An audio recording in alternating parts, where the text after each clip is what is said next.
Yeah. So there's, I don't know if it's you or Stefan.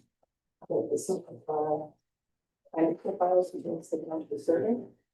I mean, if you think that. So they, if you run reports that are not, they sign them for.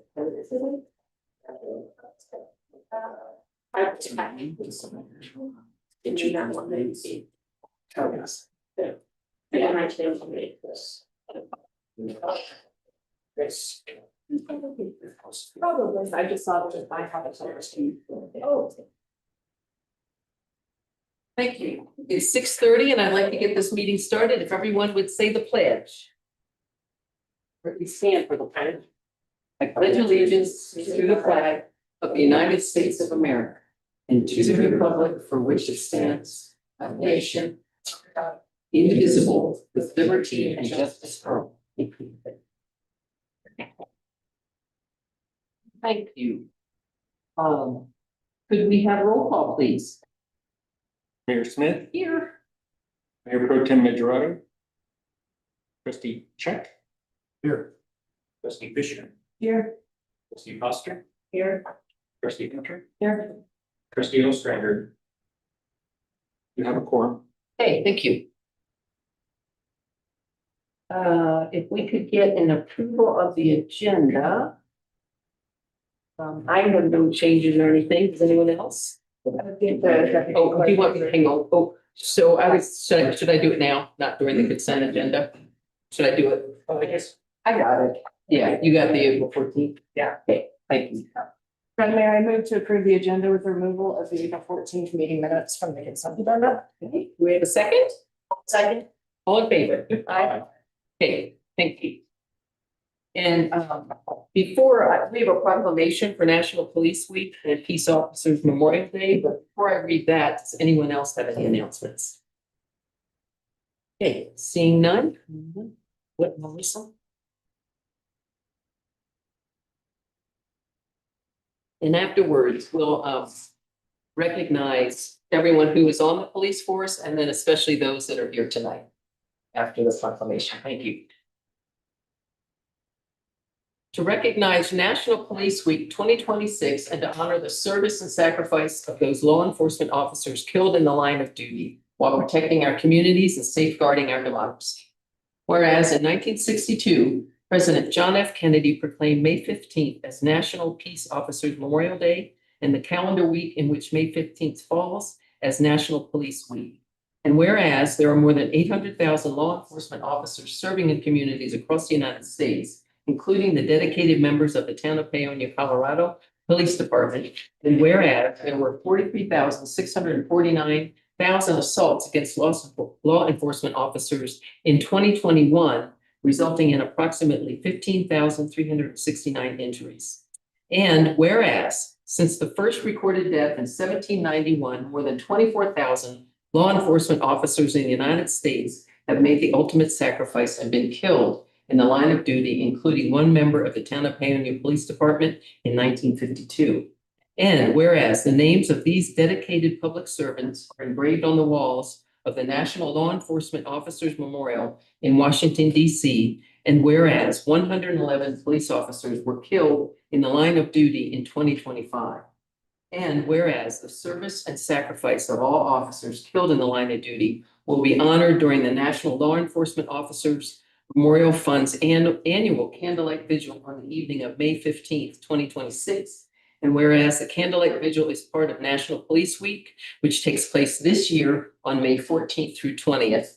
And whereas May 15th is designated as Peace Officers Memorial Day in honor of all fallen officers and their families, and U.S. flags should be flown at half staff, excuse me. And now therefore, I, Paige Smith, Mayor of the Town of Paonia, Colorado, do hereby proclaim May 10th through May 16th, 2026 as Police Week in the Town of Paonia and publicly salute the services of law enforcement officers in our community and in communities across the nation. In witness hereof, I have here unto set my hand across the seal, the Town of Paonia, Colorado, to be affixed this 12th day of May, 2026. Thank you, everybody, for your attention on that. And then actually, Chief Lamminger, if you wouldn't mind introduce, well, let me just say first, I want to thank all the officers in the town of Paonia Police Force, which includes our Chief Lamager, Sergeant Henderson, and we have 5 officers, Officer Seeley, Sanchez, Einiger, Bardasona, and White, and I also want to recognize our technician, Joanne Katzer. So thanks to all of them and all the protection.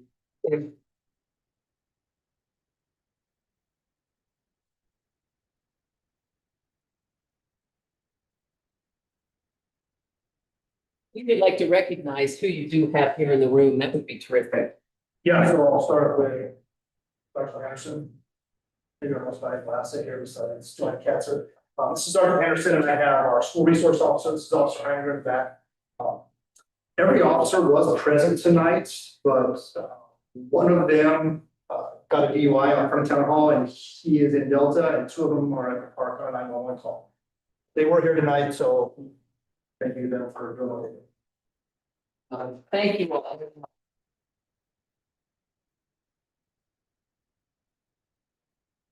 All right, with that, we'll turn to our public comments segment where anyone present in the room or on Zoom who would like to speak on any topic not on the agenda tonight. I'll recognize you and come on up and you have 3 minutes. As the clock started. Do we have a time? Okay. Oh, you guys have, okay.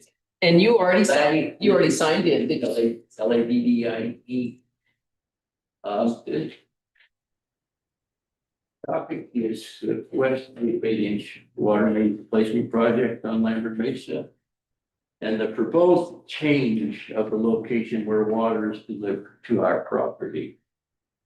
We were never notified of this change and only learned about it from a neighbor. Since then, we have made multiple efforts to arrange an opportunity to express our concerns to the employees of the town.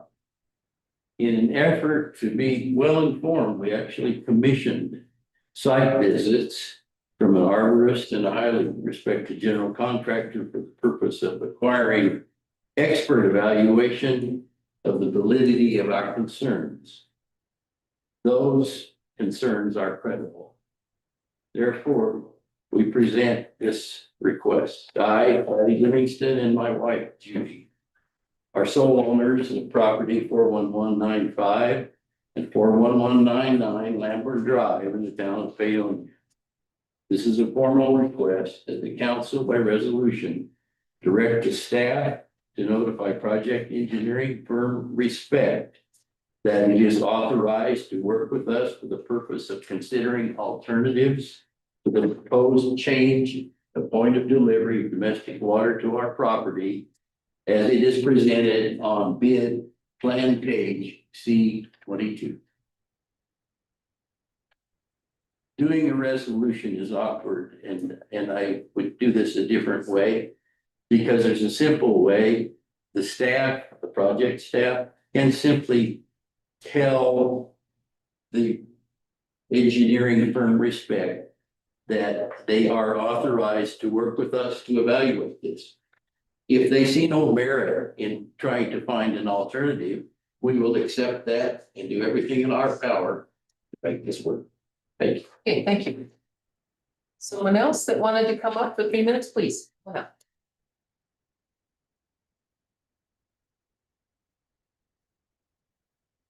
My name is Paige and I live outside of town. And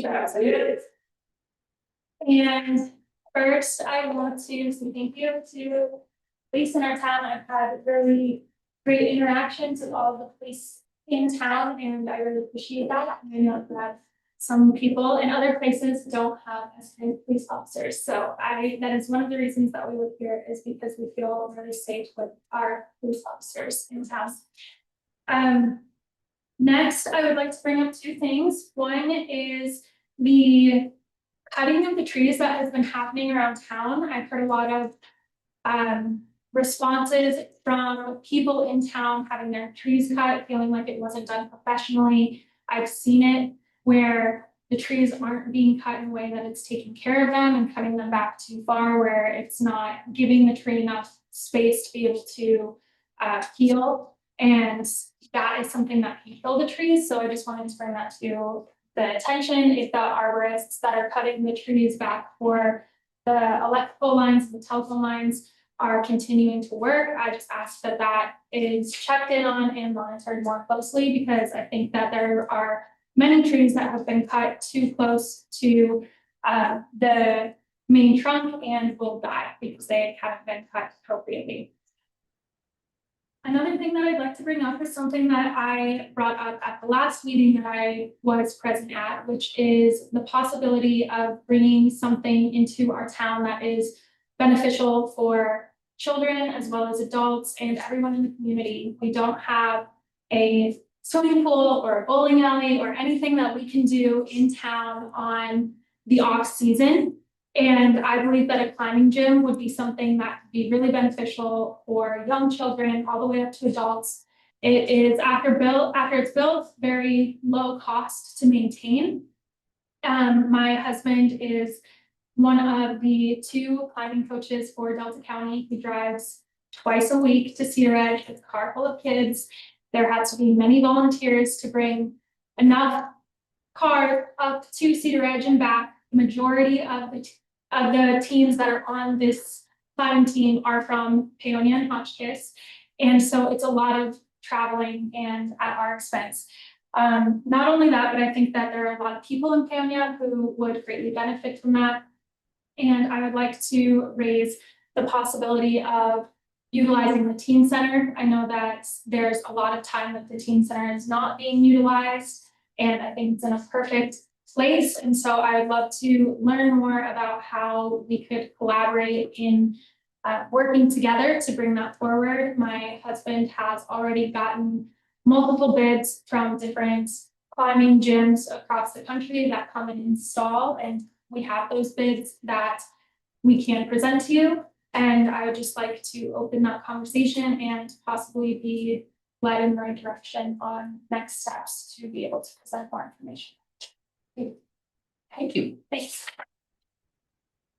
Yes, come on up, Christine. Christina Patterson, Apatow. I saw in the packet a bid for 23,000 for a chain link fence going across Public Works on 2nd Street. Is that attached to an agenda item to speak? The camera.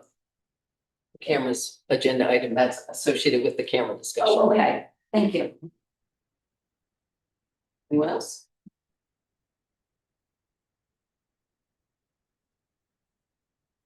Thank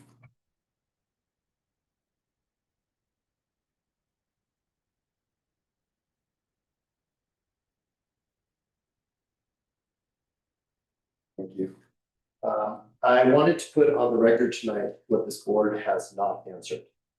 A formal written complaint I sent to every member of this board on November 18th, 2024. Today is 541 days. Not a single board member has replied. A formal resubmission of that complaint with 27 citations on March 30th of this year. Day 43. No reply. A written retraction demand to the mayor on March 31st, 2026. For publishing a statement calling my flyer libelous, claims this town's own filing now do not dispute. Day 42, no retraction. 2 citizen ballot initiatives rejected by the clerk on so-called administrative grounds. No board member has explained the rejections. The termination of Kaja Bauman, our deputy treasurer, 23 days after she asked the mayor whether a complaint process existed. Day 215 since her termination, no investigation. This town's own Verkada audit logs shows the person of interest list, identity database queries, a permanent video archive labeled with the names of specific town employees, facial recognition infrastructure that was used as part of the basis for at least 1 termination. The board's March 30th letter to the citizens told residents the system has no facial recognition. You know, I'm gonna stop you I there. sent the documentation to the police chief 2 weeks ago. This is already on the agenda. Could you skip the camera part and get to the parts that aren't on the agenda? Thank you. When I'm speaking, no, I will read what I have to say. Of course you will. No, because it isn't pertinent to the camera, it's pertinent to the fact that I'm being stonewalled by this camera. Well, but you can, I would like to reserve my time. I reserve my time. you have an I opportunity. reserve my time. I will. You're not reserving my time? 1 minute. Go ahead. I would like to be able to speak without interruption. It's more than a minute. It was at least 30 seconds into her interruption. I have a minute and a half. I give you my. Please give me my time. That's not the way it works. This is very. Just continue, continue. Wow, wow. Continue. There is. I am continuing. Please stop. Wow, that's what I'm saying. Stop it. An additional minute. Stop. Continue or sit Please down. continue. We have a whole camera discussion that you could add that to. This is about your non-response to my complaints. It is not about the cameras. It's about your non-response. I would like my time, please. Go ahead. Give me 1 second to find my spot, please. Now, I sent the documentation to the police chief 2 weeks ago. He has acknowledged receiving it. The question of whether the system has been used for facial recognition has not been answered. The board has opened no oversight inquiry. My most recent records request for the audit log of the town's own accounting software, which tracks every change who can approve a payment, was fulfilled yesterday, 11 days past its deadline. The audit log, the logs itself were not produced. 2 agenda items requests that I submitted are not on the agenda tonight. No member has asked me why. In this window, I have filed multiple open records requests, prepared Rule 106 complaint in Delta County District Court, and published the record at paoniatruth.site. Every one of those days passed in silence. The mayor has not responded to a complaint, retraction demand, or a rejected initiative. That is on the chair and on every member who has stayed silent. I will continue. Thank you. Thank you. Anyone else? That is not on a topic, not on the agenda. Thank you.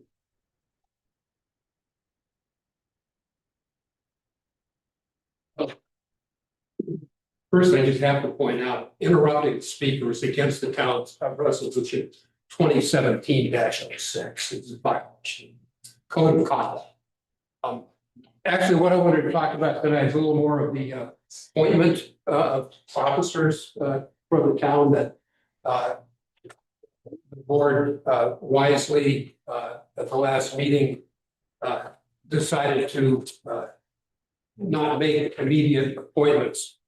I have to make the observation that I think it's a travesty that there isn't an opportunity for discussion about that on the agenda tonight. I'm afraid that what's going to happen is at your next meeting, you're going to be told that, well, your time's up, now you have to make the appointment, and nothing will have transpired in between to help you understand what's going on. You can't just talk about this amongst yourselves without being in a public meeting. And if it does transpire that play is made against you, I have to say that I would consider the absence of that on the agenda as a power play by the mayor and the staff who prepare the agendas to manipulate your opportunities and your conduct. And I want to point out too, that as far as a state law that requires you to make an appointment within 30 days, there is no statute like that. There is a statute 314304, and it states that no appointment shall continue beyond 30 days from your being sworn into office. It doesn't say you have to make an appointment within 30 days. And that would not fit with the point of the law. The point of the law is to ensure the continuity of government. And it would be a law against an orderly transition for you to have to make an appointment within 30 days. I think you need to check with your legal counsel, but I think interim appointments are a very viable option. And there's another thing in that ordinance that the town has completely blown off, and I counted against your counsel to have allowed this to go on for so long. But that ordinance requires that all appointments have an ordinance describing their duties and by ordinance, a schedule of their compensation.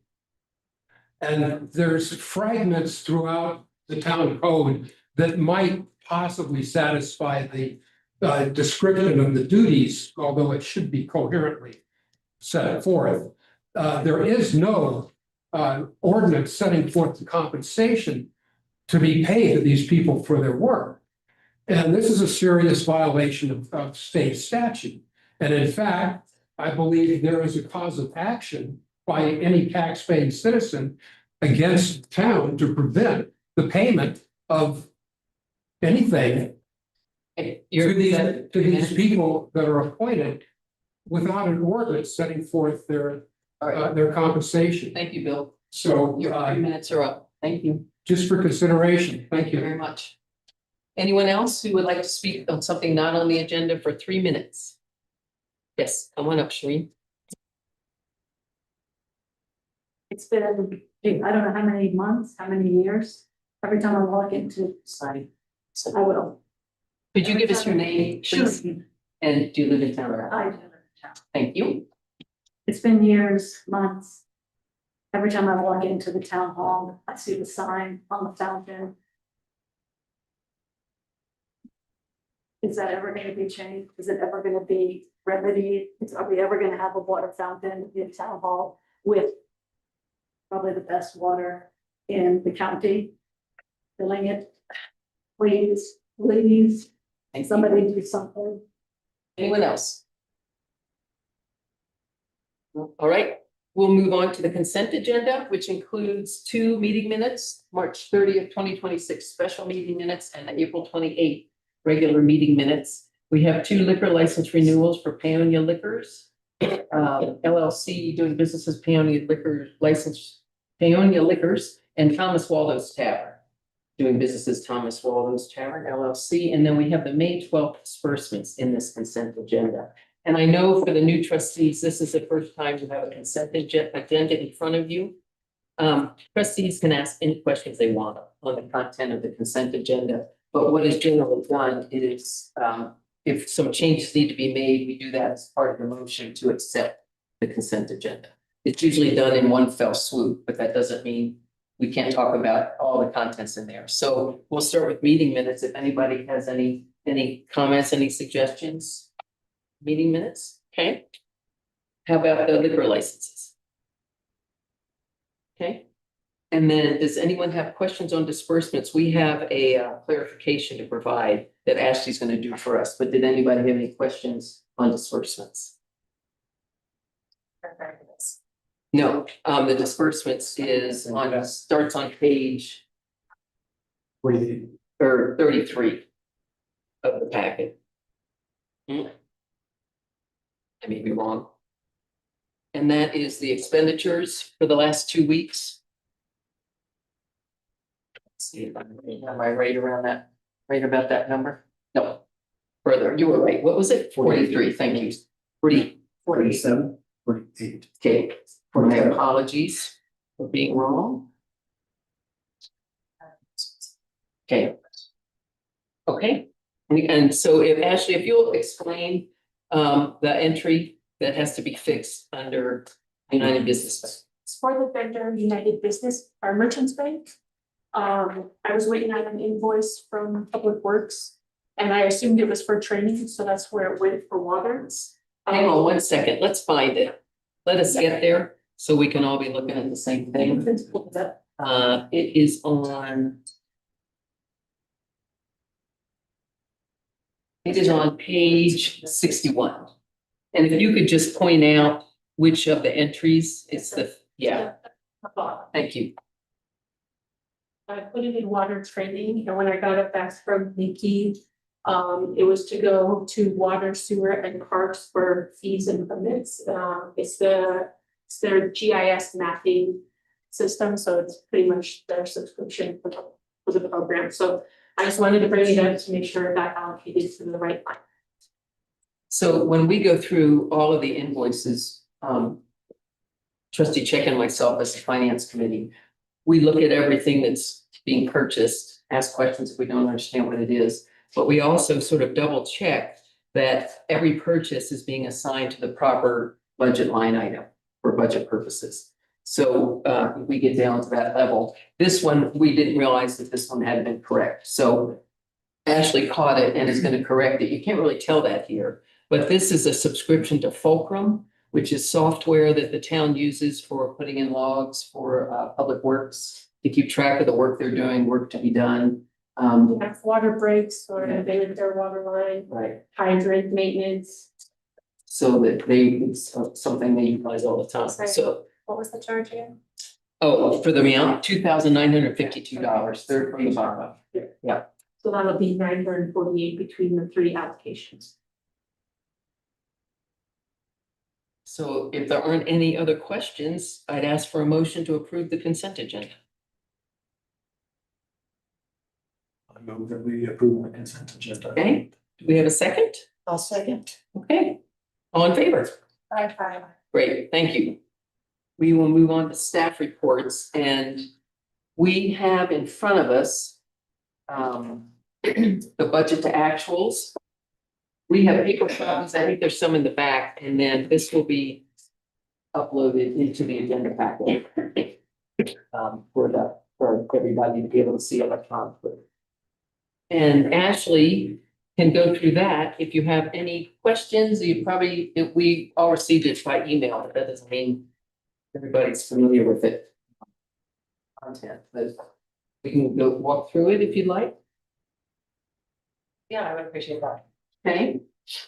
Ashley, yeah, you want to just kind of do an overview and So I definitely, there'll be some work in progress in kind of fixing some things. This is my first run through with really kind of participating with the budget to actuals. So I did incorporate some percentages in some of these. So some of them may be kind of high. I am working with the accountant still to kind of close out a couple months. Just because the audit's been kind of keeping her busy. And some of these numbers may change because of the audit as well. So on the front couple pages, this is what Stefan had done, so it's kind of a brief overview of all the bank accounts. And how they're looking as far as each of our funds and then each of our investment accounts. And then the next page is his tracking of all the grants that the company in or expecting to be operating in here shortly. And then we have all the revenue and expenditures for all the accounts. Some of them I left out a percentile because there was nothing budgeted in that line and I didn't know what Stefan wanted to do with that. As of that moment, that's still working for us. Questions? They kind of, some of them kind of got smushed, I think, because they're kind of over the budget item. So I will work on next time to make sure that's, it doesn't feel like that.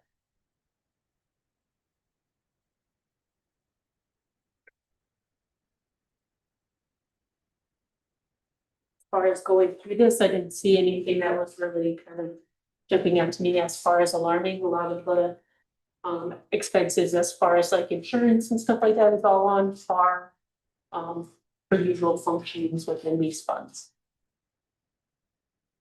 Can I ask you what you would look at, and what if jump out is alarming? For me, as far as my stuff goes, it'd be kind of if it was like payroll or something, then I need to figure out kind of what's going on there. I think a lot of it is the accountant is the one that kind of allocates all the payroll kind of stuff to the right line items, so that'd be a conversation to have with her. But for most of it, it looks like it's right on par as to where it's supposed to be for how far we're into the year.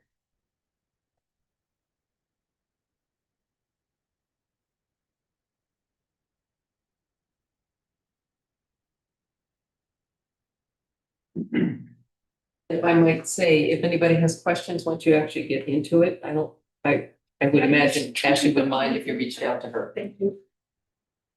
It's a lot here. But it's really detailed and you can really see, the good thing is, in most cases, we're at about 4 months, the percentages match 4 months into the fiscal year, because our fiscal year is the calendar year. Yeah, having those percents makes it really. Yes. That is very helpful. They got truncated last month.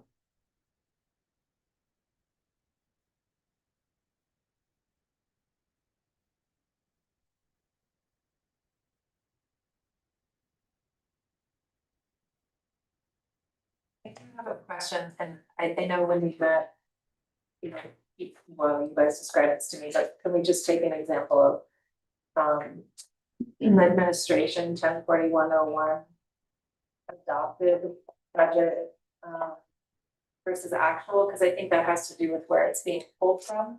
Yes, and that's the one that I am talking with the accounting on. Because she's had me run through to make sure all applications are set correctly for the board. And they have been, so we're kind of trying to investigate why that one's much higher than it. So there is work on that one. Yeah.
Sure. Yes, no, go right ahead. Thank you. Mhm. I know this is a little bit different, and I'm splitting these small this, so in the description of general fund revenues on 103501. Excuse me, that's 103515. Refunded expenditures, I'm just, why is it? I guess for this one, the percents are a little confusing to me. Is it denoting, because where we are in the year, is this about how much we expect to get in? And are the ones that are high because things have come in earlier, are they seasonal, or am I not understanding that correctly? That one's a little bit hard to point more because that's kind of like, say, like I got rid of my desk and we sold it to get a different one, that would be a refund of expenditures because the town spent money on it and they got money for selling it. Okay. So it's kind of hard to predict what you're gonna get in that category. It's kind of along the lines of restitution as well, or sales of assets. Like if you're gonna sell a patrol vehicle, you could get more than what we're expecting, like 40,000. That makes sense. So that's why those ones kind of are either a little close to that, reaching the cap or going bigger. Yeah. And then I'm assuming that the other income is also maybe hard to predict. Yes. And you would assume low to be conservative, is Yes. that my guess? Okay. The kind of, what I've always been taught was, revenue is budget low. And then for expenditures, it's budget high. Right. No. That's pretty common. Yeah, it's what I've learned, so. Okay, thank you. Yeah.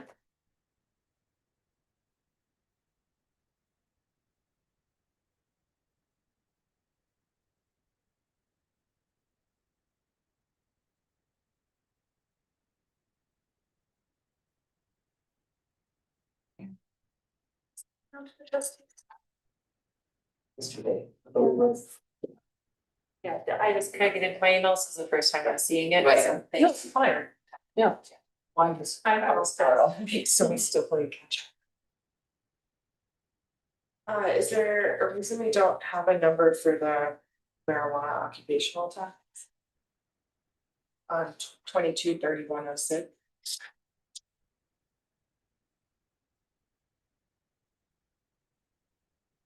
That's not, But also has changed to a different fund. That one, I think the resolution was that it's sunsetted and went into the general fund. the ordinance was.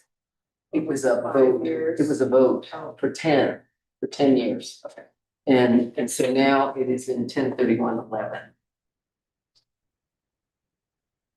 They're probably the first page of the actual. Marijuana occupational tax. Right.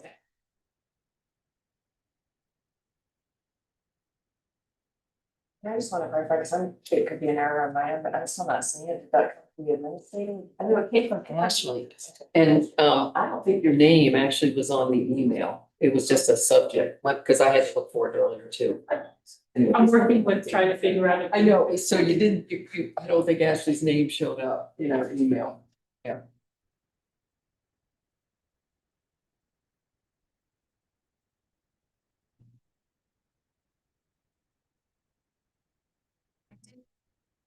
So, actually, I know that Administrator Wynn is responsible for updating the grant portal. Do we have a more up, when can we expect more updated version of the grant poll? That's a good question. I'm hoping that by this next budget to actual, so I can get it updated for that one, so it'd be distributed this month. If I can get it sooner, I can get it into the. Yeah, just curious. And your email came on Monday at 4:31, 4:11, and it just says budget to actual, doesn't have a name. So if you're trying to look for a name. You don't have it? I don't have that. Yeah, again, it could be an error on my part. Uh-oh.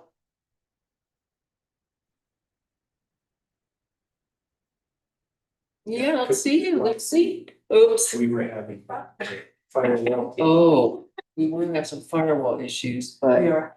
See Ian Lee, Kelly Rose, Hector, Cherie, you're there, I'm there, Walter's there. You are not there. Nothing personal, right? No, personal at all. I probably should please forward that to me. Yes, thank you. Not crazy. Okay.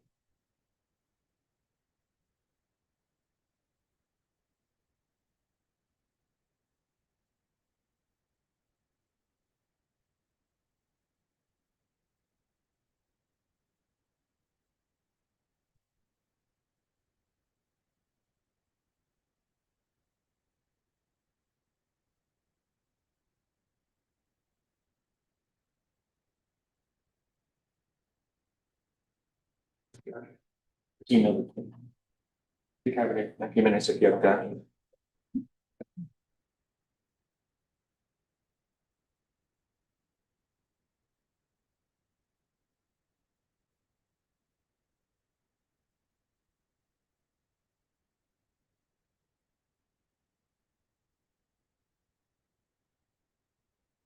Any other questions?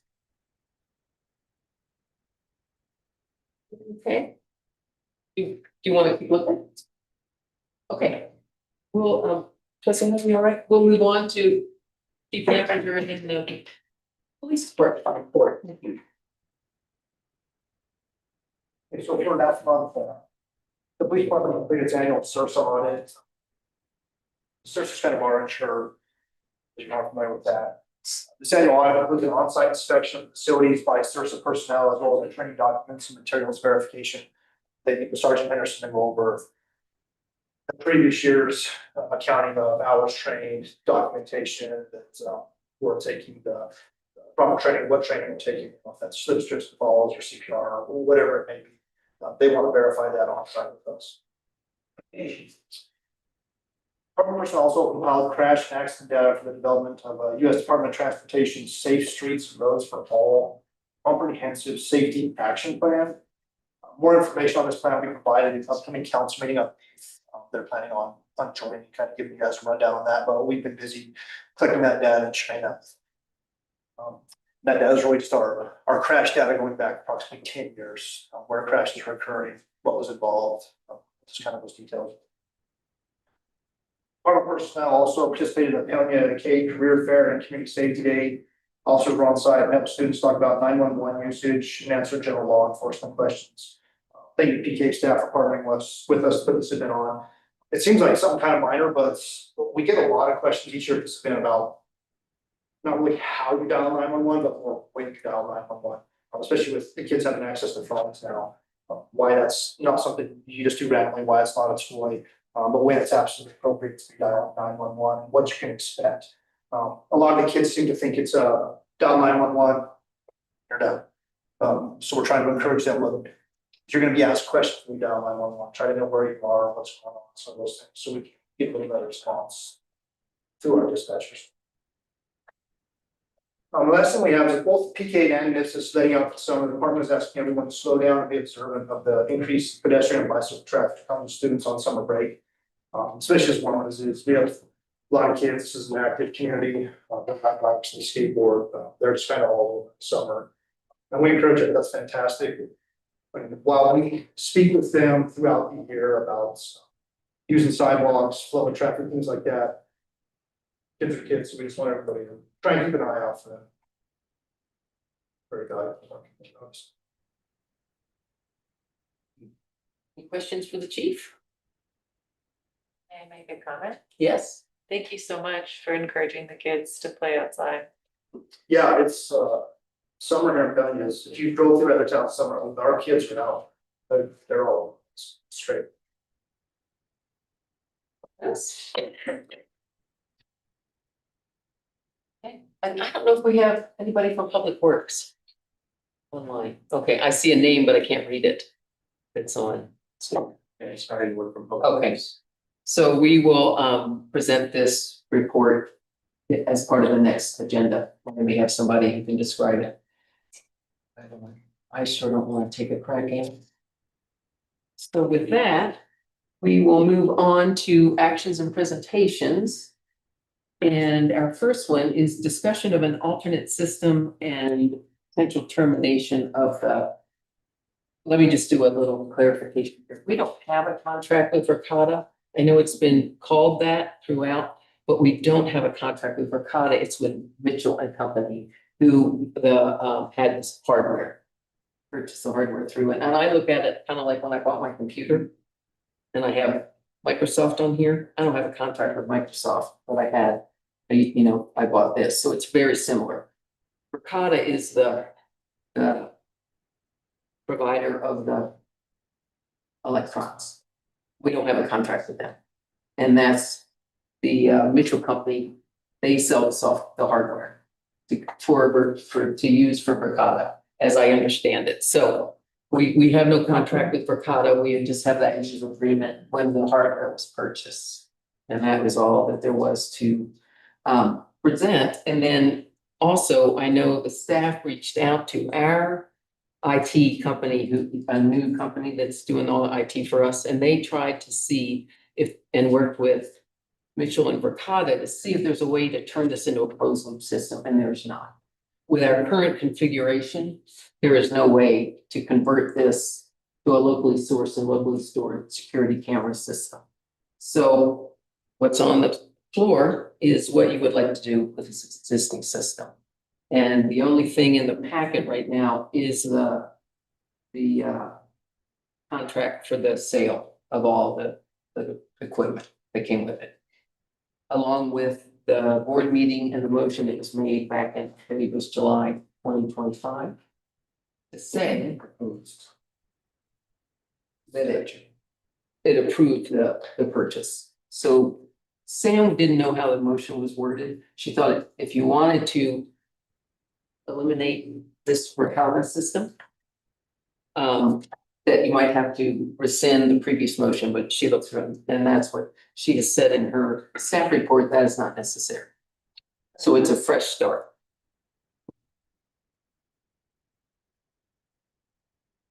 So I don't know if you want to just give some thought as to whether you would like to completely shut the system off on all the current locations. And let me just add that the staff felt like they couldn't start looking for an alternative internal system until they really understood what the board wanted.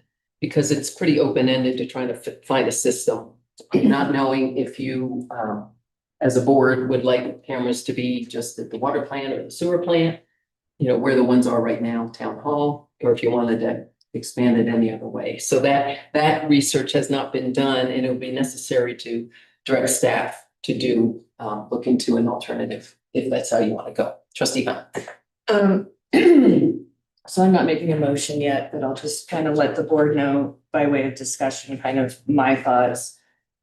I'd be interested in moving to, not making a motion yet, I'd be interested in terminating the Brigade agreement. But I would like that to be effective approximately a month out, to give staff time to provide bids and kind of a replacement with a closed loop system. And my thoughts were that, you know, we would want to have a closed loop system with cameras at the infrastructure, at the water plant, the wastewater plant, the public workshop and bulk fill station, maintaining one at the town hall front desk and the rear parking lot, but those would be the only ones. And the only cameras capable of live viewing versus going back and looking at prior footage would be the ones at the water plant, the wastewater, and the public workshop / bulk fill station. And I also had some thoughts as far as restricting interim operation within that month to just PD and public works staff. Also interested in directing staff as a board, if the board is into it, to physically remove the Brigade cameras that have been disabled at this point. Those are my thoughts. I think they are removed. Aren't the cameras that were shut off the other night removed? Are they still in place? This one's gone. One out front is gone. I don't know about the park. They were very concerned about breaking them, so they wanted to know, like at the park, especially where they were really scared they were gonna break them by taking them off because they're very strange. So I don't know if they tried or not. I think they got the go ahead to try anyway. Since they are town property, so they are probably down, but I will not say for certain, but they are. Yep. Was that it? That was just my comments, yeah, what the rest of the board and the public have to say. Yeah. Trustee Foster, did you want to say something? Yeah, I think I would like to include, you know, something addressing the current footage that's not related to any kind of criminal investigation being deleted. Please speak up. Oh, sorry, would like to include something or yeah, I think we need to address the footage that's still recorded, that's not related to any current criminal investigation, and that footage be deleted.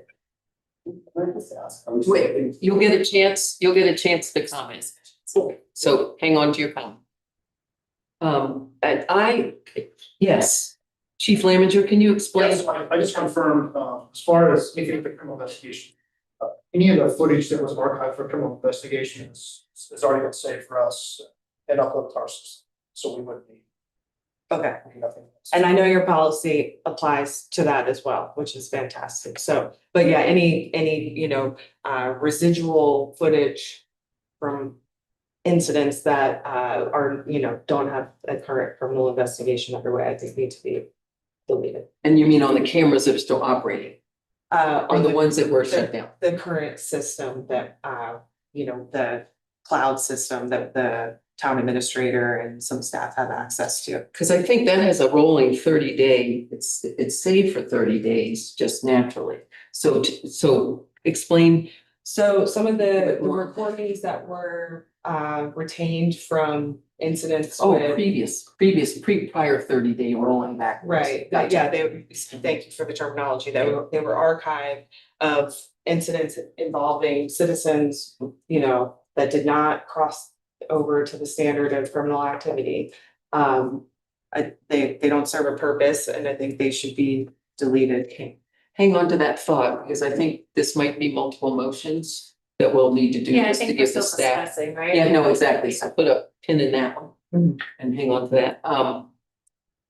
The other thing I wanted to say is we continue to have the draft ordinance that was provided since the 14th meeting on the 14th. So there is also the opportunity, depending on if you all choose to try to see if there's another alternative closed loop system, that there can also be policy created. It's maybe similar to what's been provided, or I personally think it'll be changed. I have a few suggestions to it.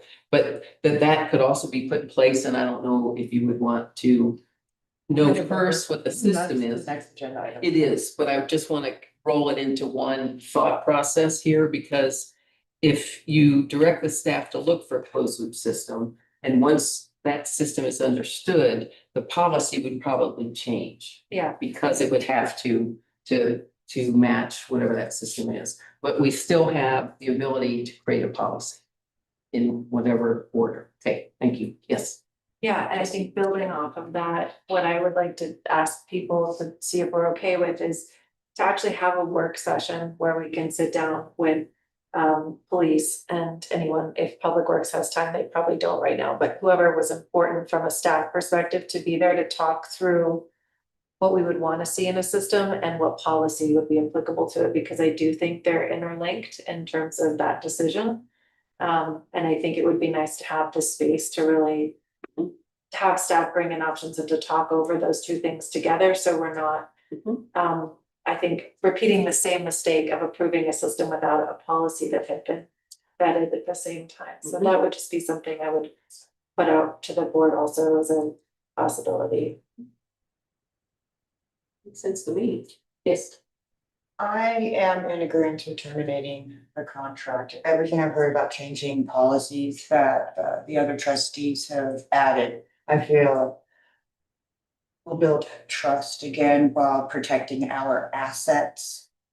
I feel it is important to protect our assets, but I also feel that we really need to have some strict policy in place. And it needs to be limited. And very strict. And I do want to just say, Mayor Page, thank you for clarifying the Mitchell and Company contract. It was very confusing to receive that and not to receive a contract with Vergata, and to have that company really put a disclaimer in their contract that they have no idea what happens with the software or the data, and that's not their bailiwick. So the fact that we don't have any record on what happens with the data and ownership was a further issue for me in this particular system.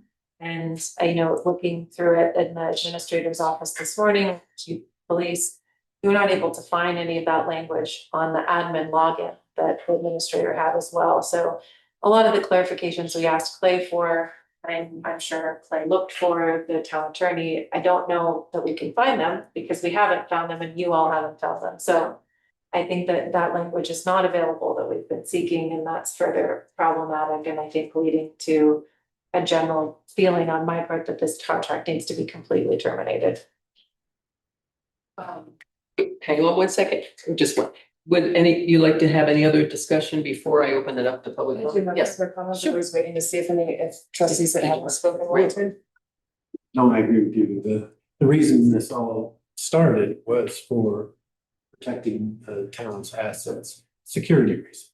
It wasn't surveillance, it was for security. There had been vandalism and protecting the water plant and wastewater treatment, as well as having secure security camera in the back of town hall, I think is essential. That's why it was brought up in the first place. So I agree that yeah, we could have a workshop and discuss with the staff exactly what we want and how we go about getting that. So I think a workshop is probably. Yes, trustee Hunter. So my thought, and I'm directing this at you because I kind of had a question on what you said. My thought in keeping the cameras just at the infrastructure. Say this, what I've heard and gathered from the public comment is most of the people I've heard from have no problem with cameras and infrastructure. However, I've heard many people have problems with cloud-based storage, with Vergata in general. And my intention was kind of rushing on that part with the 30 days is I want to terminate Bricada as soon as possible, but I want to be able to keep the cameras at the infrastructure. And then I'd like to be able to replace those with something, but with the understanding and knowing that that's the next agenda item, I absolutely think we need workshops as soon as possible to go over an ordinance, how we want to restrict that, but I'd like to hear your thoughts on what you'd like to do is, sorry, this is dying. On what you'd like to do as far as, do we want to have a gap in cameras or how do you want to address that? Well, I wonder if we might ask, is it appropriate to, can we ask the chief of police? Like, Tina has her hand up too, but yes, both. I would like to, this is something that Nikki brought up is, because these meetings are very public. And all the decisions are made and publicized, the park was heavily vandalized with phallus symbols the day after it was publicized, the cameras turned off. Which I wouldn't, call violent vandalism or anything. But thinking about that too, if there is going to be a gap, people will know that there's a gap. And I don't know what happens in that gap.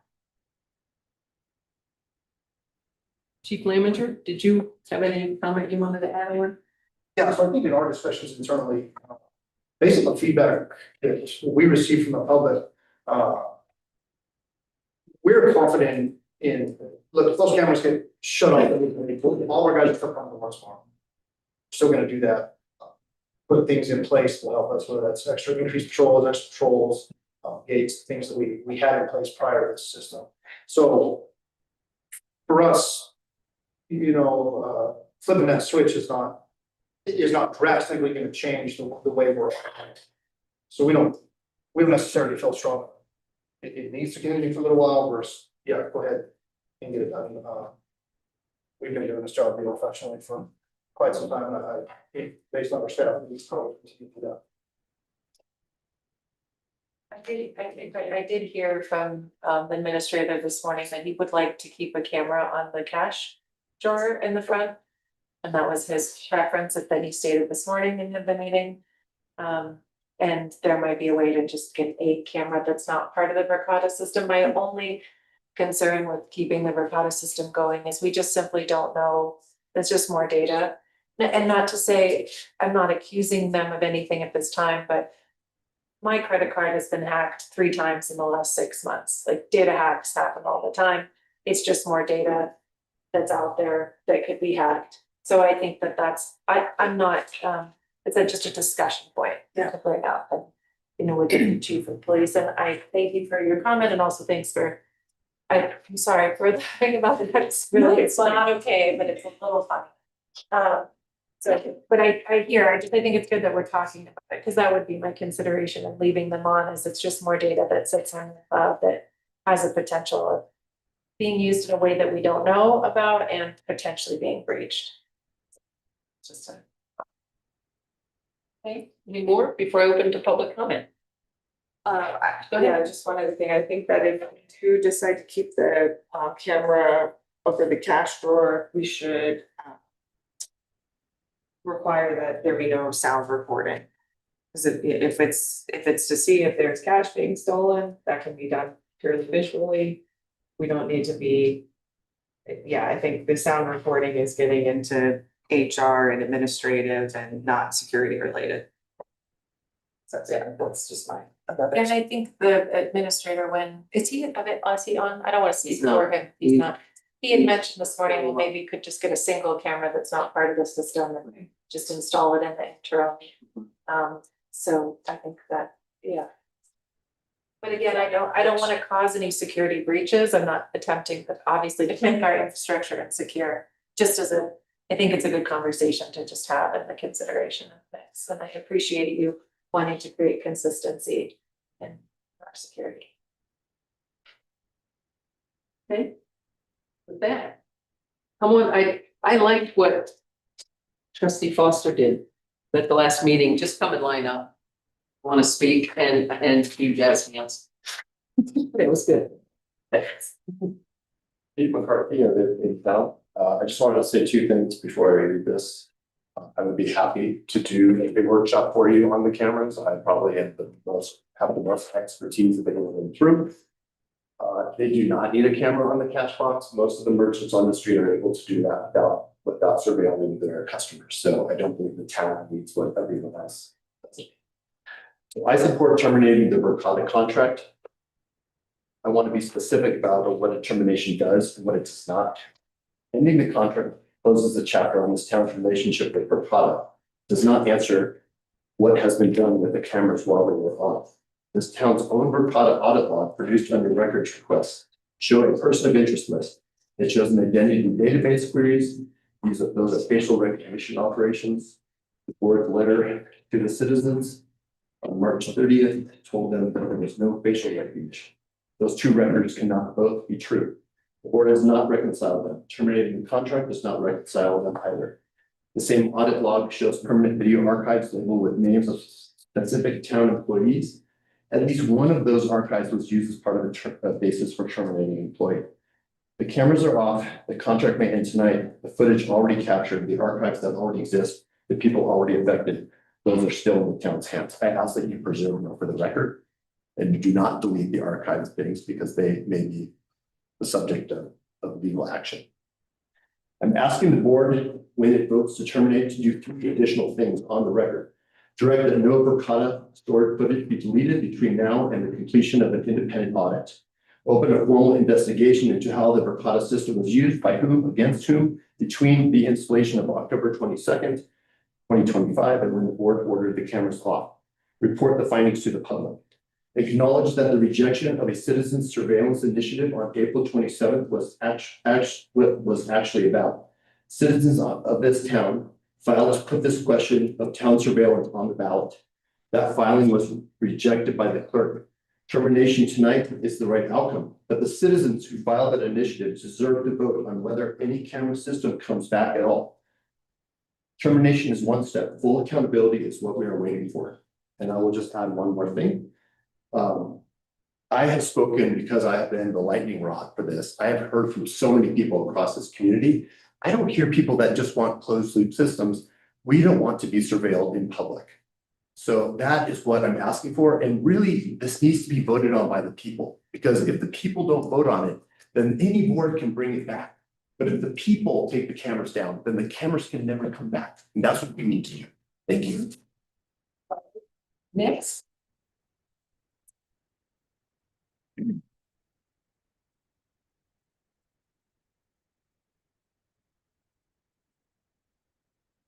Susie Calvin is out of town.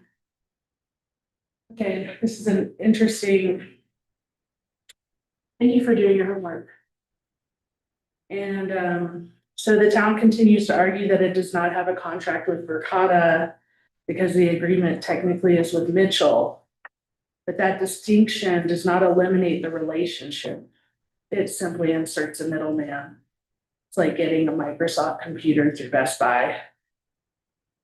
If Mitchell is providing Verkada products and services to the town, then Mitchell necessarily does have an agreement, licensing relationship, reseller authorization, and or service agreement with Verkada. It cannot be both ways at once. Either Verkada is involved in the system or it is not.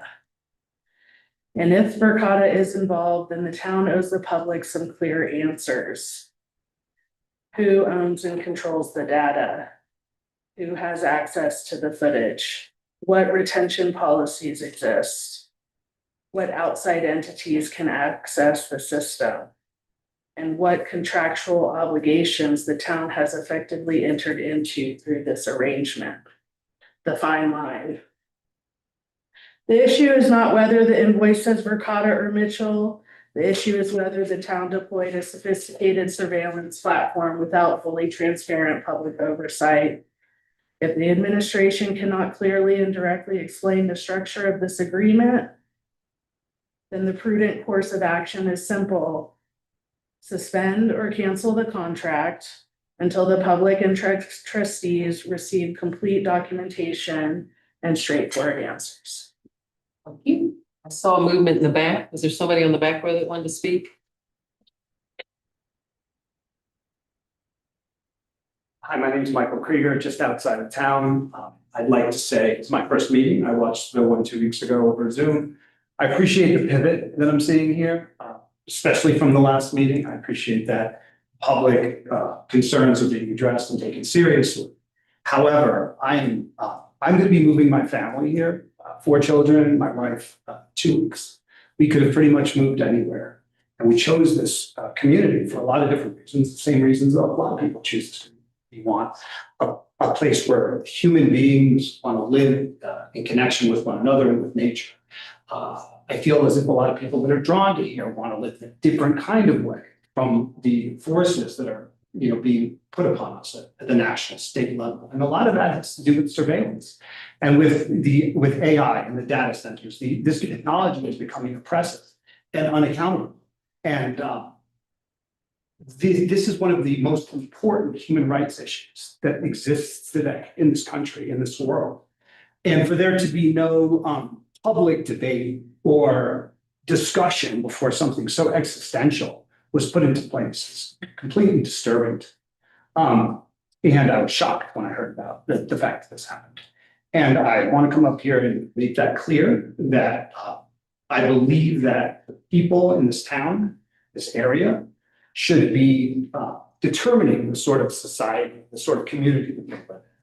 And surveillance is one of the biggest issues there. And the lack of privacy, the children park. I mean, it's these things are more sophisticated than any of us here even know, maybe with the exception of Pete. But it's very dangerous. I think that we should not just be following the siren song of increased technology without really taking it to heart and really studying things like this. So I'm up here to just say that I'm happy the direction things are going. However, I'm very disturbed by how this happened. And I would like more conscious, thoughtful approach to matters such as this in the future and have the public involved in making these kinds of decisions. Thank you. Thank you. Who else wanted to come up? Go ahead, Bill. Oh, and gentleman in the back, you're next. Bill's bird. It doesn't matter. Just come on up. Sorry. Hi, I'm Elliot Brown. I live in town. First off, thank you guys for paying attention to these issues and hearing the people and not pushing it to the back burner.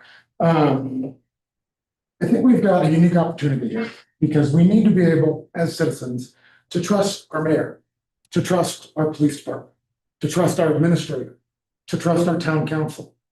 And we've got a unique opportunity with these logs, requests, and the core requests to not overlook finding out where the transparency broke down. And to be able to find out that we can in fact trust what our police chief says, and that we can in fact trust what our mayor says, and we can in fact trust what our town council says. And that's what I think is the most important thing for all of us, because our whole community is built on that foundation of trust, understanding, and appreciation. And so I do agree with what Pete said earlier, pretty much across the board, that this needs to be looked at deeper. These logs and these, whether the facial recognition, the person of interest list, and these other things, we need some concrete answers on this. So thank you guys for everything you guys are doing all around the room. It's very much appreciated. And I hope we can get to a positive conclusion as a community to this. Bill?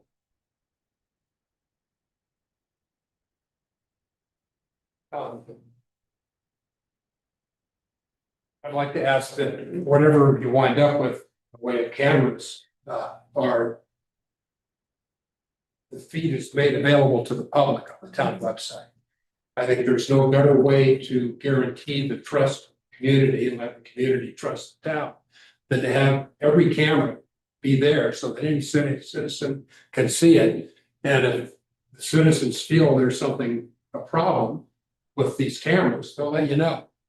And specifically, I would include the infrastructure cameras, because to my knowledge, the only vandalism that's ever occurred at a town water plant was caused by an employee who was guilty of basically criminal negligence, if not outright vandalism.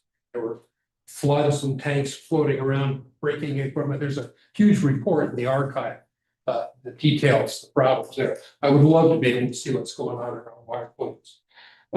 If there are any cameras in public that are still there, please hood them now.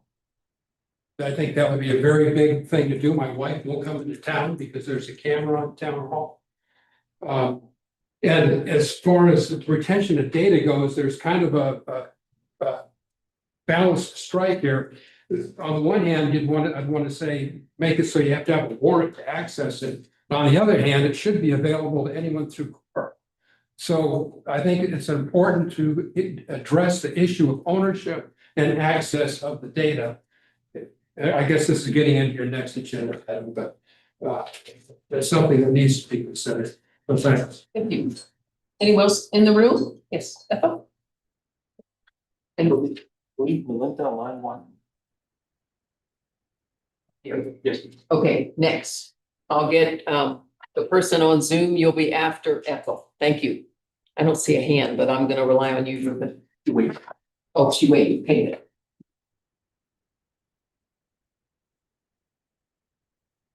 My name's Ethel Short, and I have a couple of questions. So I was reading on the marketplace, Paonia Marketplace.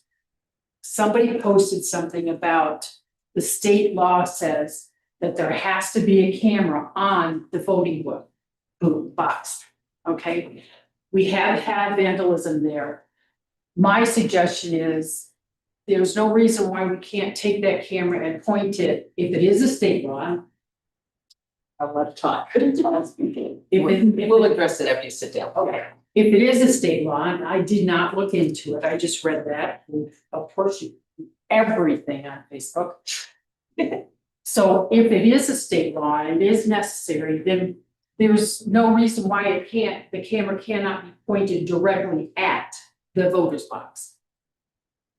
The second thing that I wanted to ask was, if we discontinue the contract with this company, regardless of whether it's Mitchell, Verrado, whatever, what happens to our $53,000 we've already spent?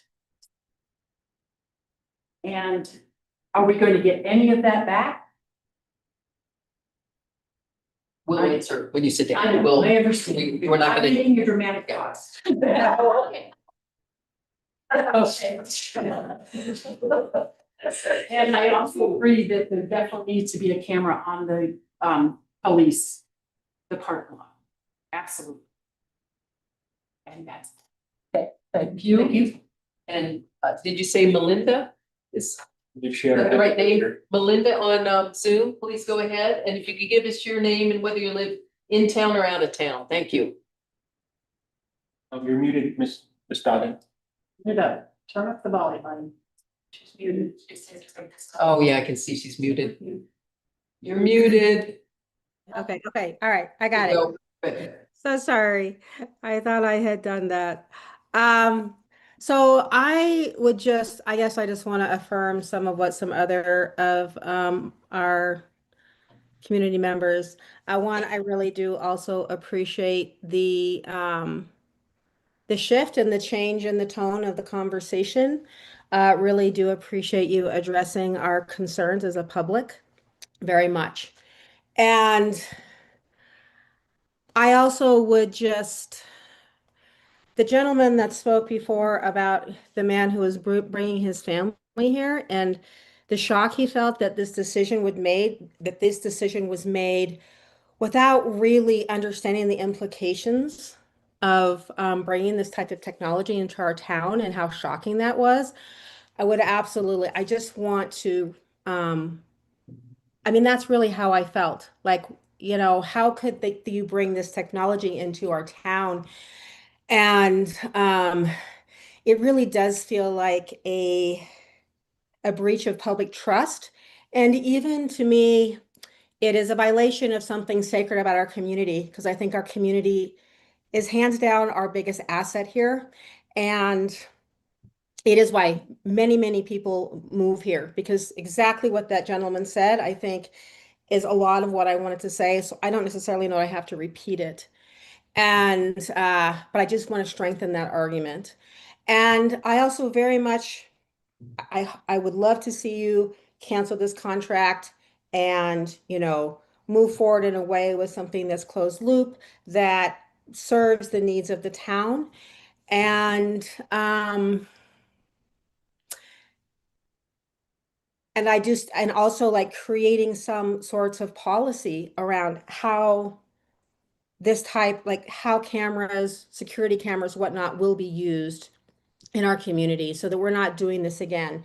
And if that ultimately does have to come up to a public vote, if that really is the way it goes, I'm not exactly, I'm sometimes ignorant about these things, then I fully support that as well. So again, thank you very much. And yeah, I appreciate you guys looking into our concerns. Thank you, Melinda. Excuse me. Anyone else in the room that wanted to speak? Yes, come on up, Shireen. And is there anyone else? I know, I see a face on, didn't know is that Paige?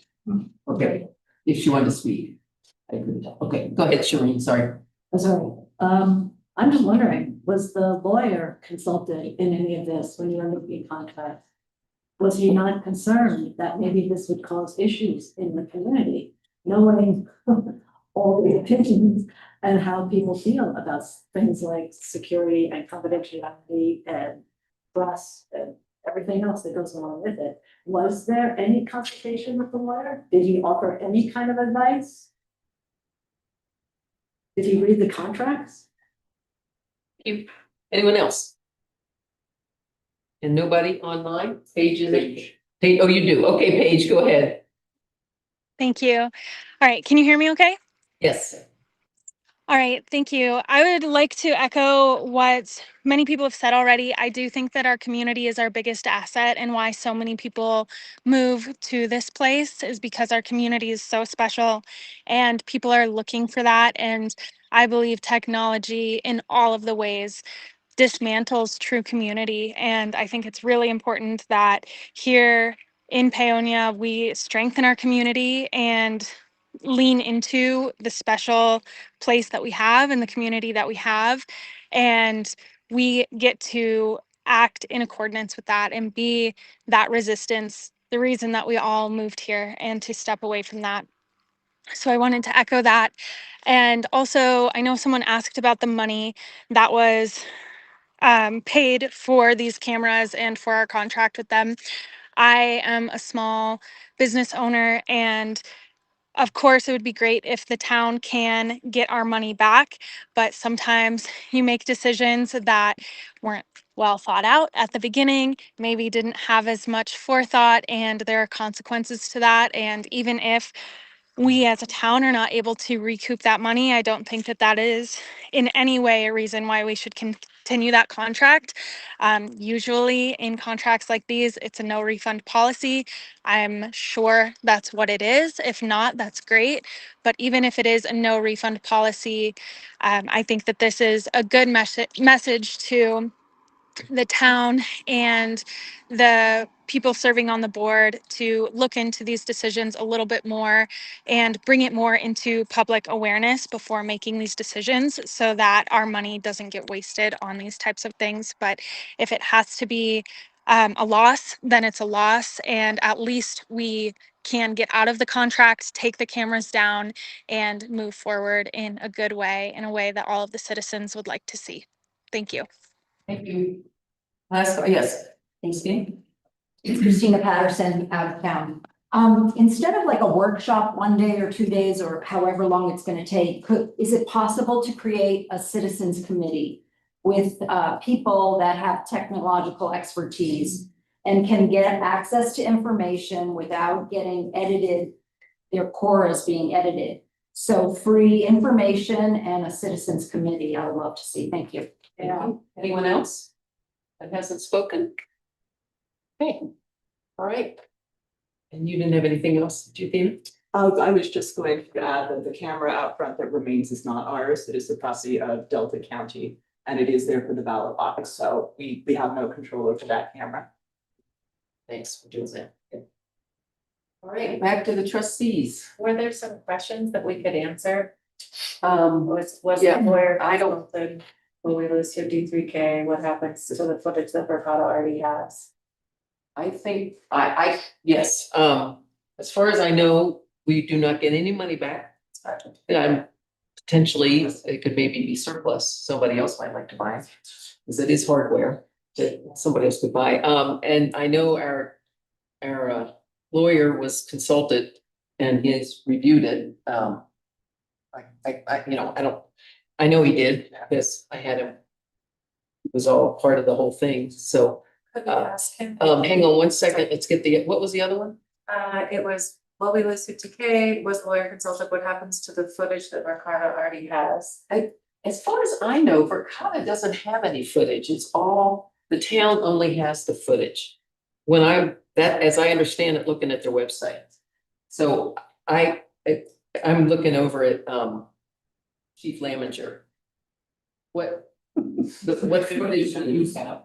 Yeah, what footage? Also, my understanding that it was encrypted, sent to cloud.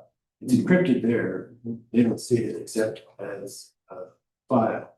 It's encrypted, sent back, so it is just belongs to the town. And I think they have to ask to look at it from what I was reading, but again, I'm just looking at their website, the same information we had in the packet on the 28th, but I don't know, go ahead, Thea. I do know that if you turn off a camera, it deletes the entire archive of that footage. Automatically, right? I don't. Oh, you weren't there. I don't know. Someone was there with. Well, last week, wasn't it in all the cameras that were shut down 2 weeks ago? That footage is gone, correct? I haven't looked. I don't know. On those cameras, I know this morning those cameras were not, They were not on. they're not on, they're not active.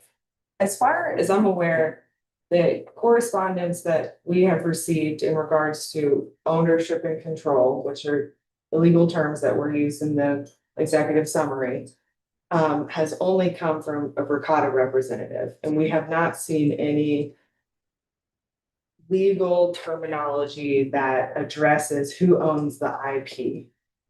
And I think that we need to get to the bottom of. Yeah, I don't know either. I wouldn't put Clay on the spot for that. Clay, do you have any insight into the IP ownership? Are you talking about the data? Are you talking IP as an intellectual property, meaning the data that's stored in the cloud? Right. I mean, as far as I'm aware, it belongs to the town, but it's an access issue. I mean, it's in a cloud. And so I don't know who is speaking, but that's. Okay, so can we get documentation for Verkada to that end? Thus far, we've only seen documentation from Mitchell that says they have no responsibility for the software or the hardware provided from Verkada. I mean, we can reach out to Verkada. My guess is that they're not going to spend any time providing us documentation beyond an end user agreement. And but we have not directly reached out to Verkada. Yeah, and that's another, we've asked for the end user agreement. I've asked for the end user agreement at least twice. Trustee Ostrander made a motion asking for the end user agreement, and that has not been provided. Well, we'll ask, Clay, could you follow up on that? No, that's Yeah, no, I could answer any one of these questions. I'd love, can you please Yeah, give give them us to me as a a copy of the direct staff. attorney as well? Yeah. You give them to me, the questions, and direct the staff work with me, I will help you answer all of these questions. Can you forward me the end user agreement, please? Thank you. So beyond that, the questions. Yeah, I think that maybe just to clarify, because the Administrator Wynn asked a question this morning, why are people concerned about the data? And I just want to clarify that in this day and age, that data, even though it says we can access it, they can technically access it. They still have a technical ability to access it. And some of the concerns that were brought up in the meeting before were by people who pointed out that the company has a history of employees actually using that data to stalk women who also worked for the company.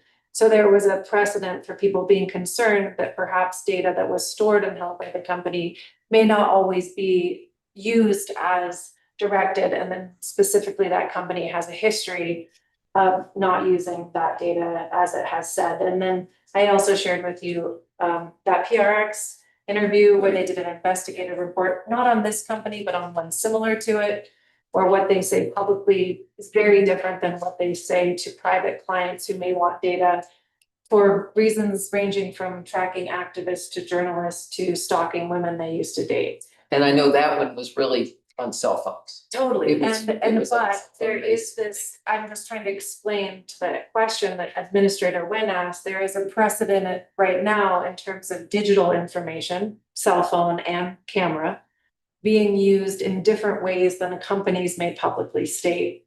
And that it is very hard as the person on the other side to ever know that that's going on. And it may result in things that are bad for you. The other thing is a lot of mothers are concerned. Most mothers I know don't put pictures of their children online anywhere because images of children can be, there's horrible things that happen and there's apps that undress people and people are concerned about their children. And I know I'm not saying this like you don't know.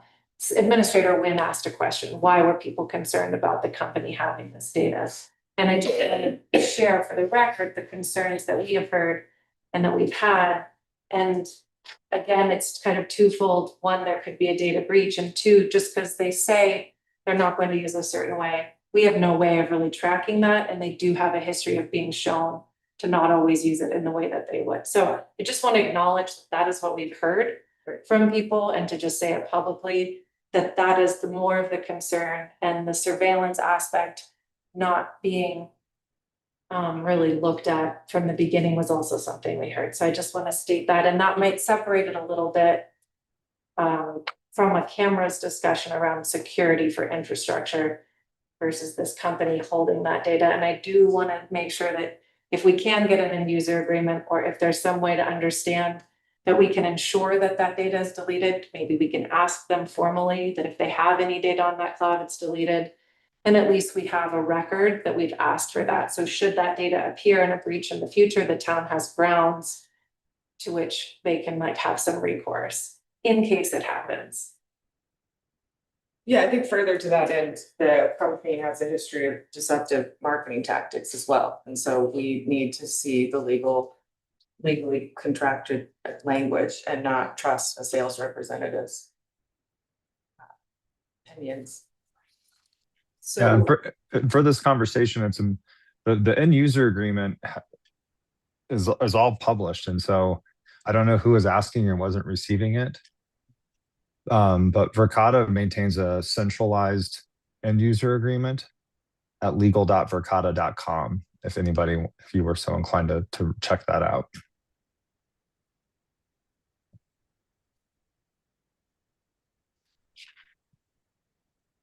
And that's what they claim as their centralized. Of course, there's other options, addendums, etc., but there is a central end user agreement at that location, legal.verkada.com. Thanks. So whatever gets done, you all sound like you would like to have the ability to follow up, have staff follow up and see about deleting everything that's there from the last, I don't know how many months. Anyway, so that might be some, if you want to direct staff to do that, that would be good to have as a separate motion. I think it helps to not have motions that are too clogged. It's really hard to follow through on those. So do you want to start with?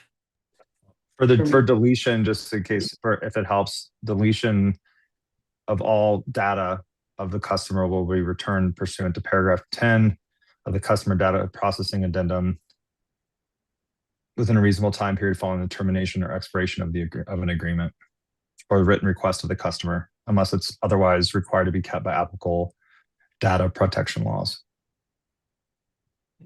So we need to write that, clarify that. Sounds like it's a written request, like. It says, well, if you terminate, it's the same as a written request. It says termination or written request of the customer. Oh. Probably needs to have some sidebars on it, so it's ensure that it's done. But we'll follow up. Yes, Chief Lamenter, did you have anything? No, I just think he's. Okay. Great. So do you want to start at the turning off or terminating the contract for discussion purposes on a motion? And any details under that? I guess the question I have for the board is, What do we, I mean, obviously, we want to terminate Brigada. Yeah. Do we want to do that ASAP? Do we want to do that in a month? Do we want to try to get something else in place with the infrastructure? Or are we just wanting to end it? I would think we want to not have a gap in security or our infrastructure for water treatment plant, for the police parking lot, for the wastewater plant. So I think there ought to be terminate in a specific amount of time. 3 or 4 weeks sounds reasonable to me. Meanwhile, we can work on a system to replace. And I wanted to just add that it would be good if you, a motion that specifically asks the staff to get with Astonish, because they did offer that they have some vendors that they can talk to get with our IT provider. I stopped, yeah. Yeah, and ask them to look into it, what they are. And Sergeant Henderson, do you have any thoughts? I mean, simply they could take away the permissions of the administrator and chief. Have nobody have permissions to even, access it. If you guys want to keep it for however long you want. Take their permissions, nobody can access it. It's that simple. If you guys want to keep it for however long, just take their permissions, they can't even log. What's the point of having it then? So if we can't. There's no way we're gonna get a new system in 30 days. No, there won't be a new system in 30 days. So there's gonna be a gap, like you're asking. Right, because it even if there's all these discussions about having a work session. So a work session would be needed to talk about the choices. So it wouldn't be, no, it'll be a few months with internal discussion and how long it takes to get an RFP. If there are multiple potential vendors, we would probably ask for proposals from them, just as part of our purchasing. So it wouldn't be quick. So in the meantime, if they are all shut off, everybody goes back to ensuring gates are locked, your patrols. Yeah, I mean, that's, what they've been doing pre-cameras, making sure gates are locked. This might be a silly question, but can you make a motion that they can purchase trail cams? I don't even know. You mean like what animals? Just like a closed loop, like on unit. Motion. Yeah, like $100 trail cam that, if you had an incident, you could retroactively access that footage to. Proceed with an investigation. Do you know there are some motion detector cameras? There are, Motion. yeah, there's a lot of those, there's a lot of different options. But you meant- No, I'm in operation now at the water treatment plant. They are, give me just a sec, I'm not sure, so I know they detect something. Because they use them to see when the moisture triggers. Yeah. Go off, I don't think they're motion detector now that I'm thinking about it. Ones in the inside the water treatment plant are not motion detected. Yeah, because they check when, If the alarm if goes the alarm goes off, if it's a real alarm or a fake alarm. I thought that perimeter. And I know there's- Plant, I thought there were some motion detection. And I'm not sure about that, not that I'm aware of, I don't think as part of the Mercata, and I don't No, think we have no. any other. Part of this at this point, but I am, I'm not sure either. I thought that. yeah, But I know that the infrastructure for cameras is limited. At the water plant and the wastewater because. So there's no Wi-Fi, which is not an issue for trail cams, because you would physically take them and look at them, plug them into a computer, but I'm not sure how power gets out. Because the Mercata camera has power, it's gotta be somewhere, right? And I don't, because Public Works is in a bit of a. That's what I was gonna say, is I think that the thing that makes this unusual, because normally I'd be like, public trust is the most important thing here. We need to just terminate this contract and start over. And I think the only thing that makes me hesitate with that is the fact that we're understaffed at Public Works and having the ability to look and see if an alert is a real thing or not a real thing saves two people who are very stretched, very thin, a lot of time. So that's just the one consideration I have, and that would make me not want to terminate the contract immediately. Otherwise, I just, it doesn't make sense to keep the contract going for forever, and maybe we need to have some interim system before we send it out to bid, no? Yeah, like I said, I don't think there should be a gap because I think some security camera is essential at certain places for town property.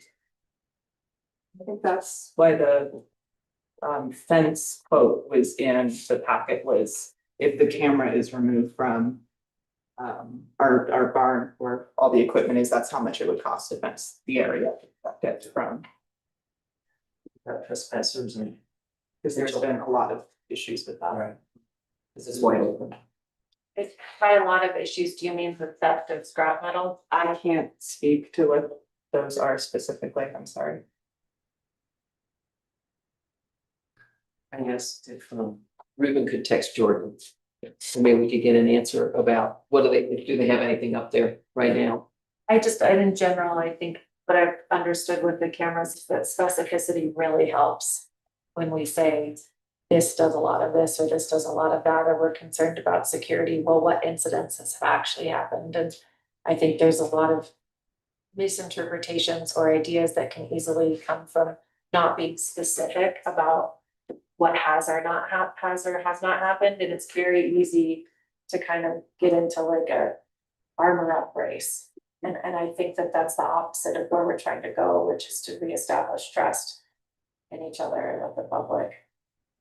So that just is why I'm asking for when people make statements about why it's needed, that it's very specific to the use and incidents that have occurred in the past and how it's useful. I don't know, do we want to have any other discussion about this? Like, I don't think it's good to continue it for very long. I hear that we probably won't have a new bid out and finished in 30 days. But the longer it's on, the more they have that data, so I don't know. I mean, that's the biggest quandary for me is the gap, like where I'm sitting. I definitely think we should terminate the Brookhaven contract. It's just a matter of when and how far do we put that out, or do we put that out to get replacement cameras?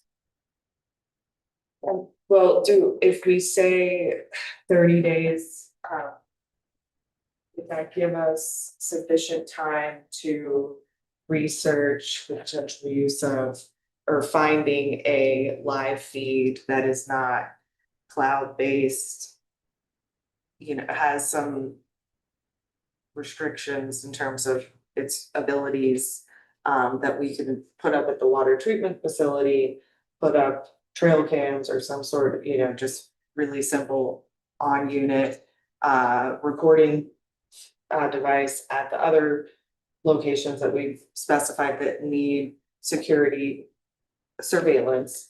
And then, I think we'll have we will not have a gap in the surveillance, but be able to in the contract in a reasonable time frame and cover the things we need to cover. Does that sound like it? I mean, from what I just heard from staff is they don't think there's any way that's gonna happen in 30 days.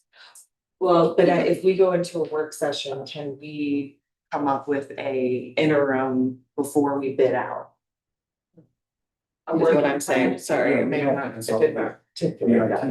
Yeah, you have to ask the IT folks to give us some quotes. And did you talk? But I mean, before we even go down that road, is that something we could address in a work session, is just picking up a couple trail cams and a really basic live feed system that would be an interim measure and until we could appropriately sit out and find, sorry, I think Motions during a work session. Yeah, the work session would have to be followed up by a meeting. A work session, you can't make motion. Right, It's really just an information to get others, but still, it's a more open discussion. Right. But we could did you hear have from that- Jordan? Yeah, I got a hold of him. He said there was no other camera except other than one stationary one facing. It's just always been there? Yeah. Or how they see that? Okay, all right, so there is none inside.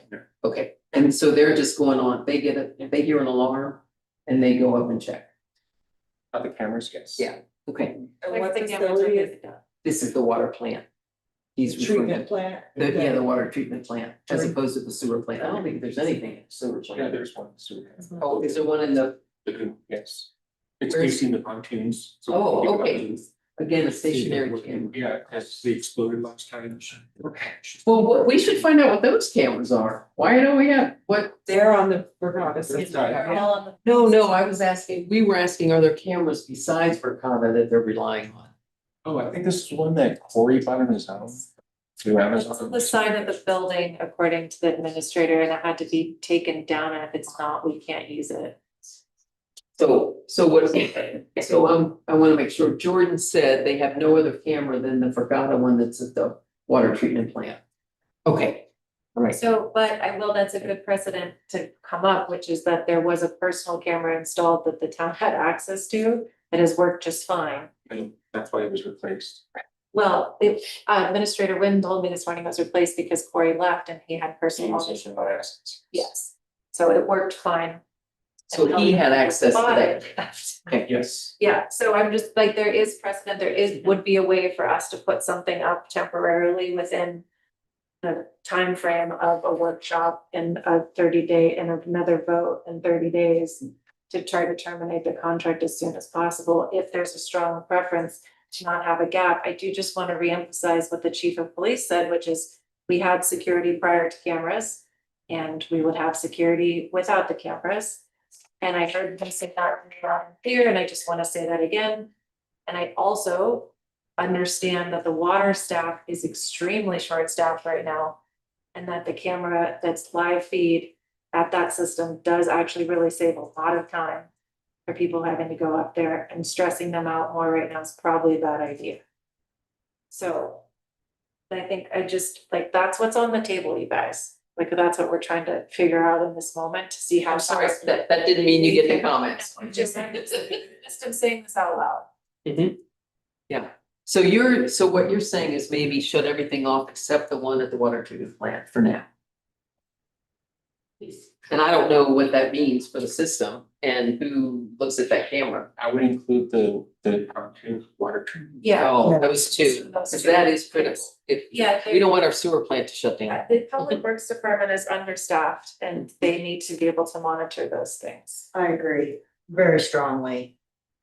You guys are under some pressure and we don't need to put any undue stress on them, but it does save a lot of time for the employees to not have to run 2 hours up there, 2 hours back. I mean, they could be doing other things, or if it's in the middle of the night. I mean, the cameras save them all of that. Oh, there's just a raccoon. Great. I feel that our police department is fantastic. They did a great job before the cameras. The cameras don't matter to our police department. They're fine and outstanding. I think that maybe we can consider leaving we need to cancel the contract. Absolutely. But again, like you guys, I am concerned about the gap period. I don't want anything to happen to anything, but I feel that our most important places right now are our water treatment and our sewer plant, the wastewater treatment plant. Do you want to consider turning everything off and asking the town to replicate whatever it was Corey had taken up to the water plant? I think that's a reasonable request. Which meant, I think he had access to it, do you know, Ruben? Yeah, he was the only one. But so you could have 2 cameras, one for Jordan and one for Derek, maybe, I don't know. You know, which piece of software they use to monitor. But that way it's very. Grant access to other users. Okay, but it's them just being able to see it on his phone. Is that what it was? I don't know anything about it. Yeah, I didn't see it either. I just heard about it. So we would need to direct staff to find replacements for live feed for the public works areas before turning off. They could do Astonish though, not us. We work with Astonish. Okay, we work with Astonish, staff would work with Astonish. And then we would need to we'd still need to have a work session about the broader topic and replacing the other cameras and systems. And maybe do the same sort of camera in town hall too? That Corey put in at the, a single. Oh, yes. The town hall camera. Focus on TH, but it also Astonish That the vault is where we keep our checks. Lots and lots of private information. Yeah, so you kind of need one that's more, Closed loop system will be fine. but something less, I'm wondering temporarily, something less sophisticated. Absolutely. That would just be whatever's at the water plant that somebody can see on their phone. Again, I don't have any idea. Why can't we just keep it simple? Yeah, I mean, this Mercator system is just ridiculous. well, I think it can go, Yeah, that's it's it, but just- then we need to simplify. but then I think if you made a motion to ask the staff to work with Astonish to get a camera in each, 3 different cameras. Right, I don't know if one camera would do it. There's only one summer right now. Yes. I would also recommend the barns, because it's gonna stress out public works if you take this. Oh, definitely, yeah. Infrastructure. So it'd be a temporary, very, The equipment barn? yeah, so a Which really also covers the- minimally The sophisticated, old water fill station. minimally sophisticated. Yeah. And maybe that's enough. You know, that's enough for the staff to use, I don't know, but. So would you like to entertain a motion to shut off the cameras? At some point while asking the staff to work with Astonish to get very minimalistic cameras? And then just list the ones where you want them? Maybe that should be 2 motions. Okay, I think there's 3 things. And then we still need, well, The ordinance would be the other one. that can be another one though. Right, so. I'm going to make a motion to ask the staff to work with Astonish to please. Determine a very simple system that Corey used previously. For the areas of the Falk Water Fill Station, which is the equipment barn. The water treatment plant, the sewer. And the vault in the front office. And that when we have that, as soon as we know those can be installed. And we terminate the contract with Verkada.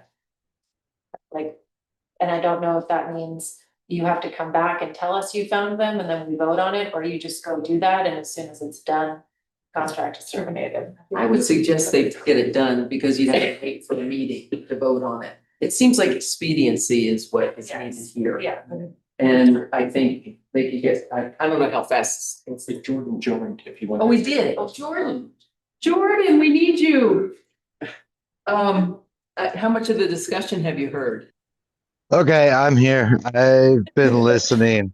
Good. Okay, can you give me a quick recap though? Cause I got a little bit lost switching between Are you phones. okay with me recapping? Okay, here is the approach is to turn off all the Verkada cameras, but there is everybody understands how much you all need access to seeing the water plant and the sewer plant remotely.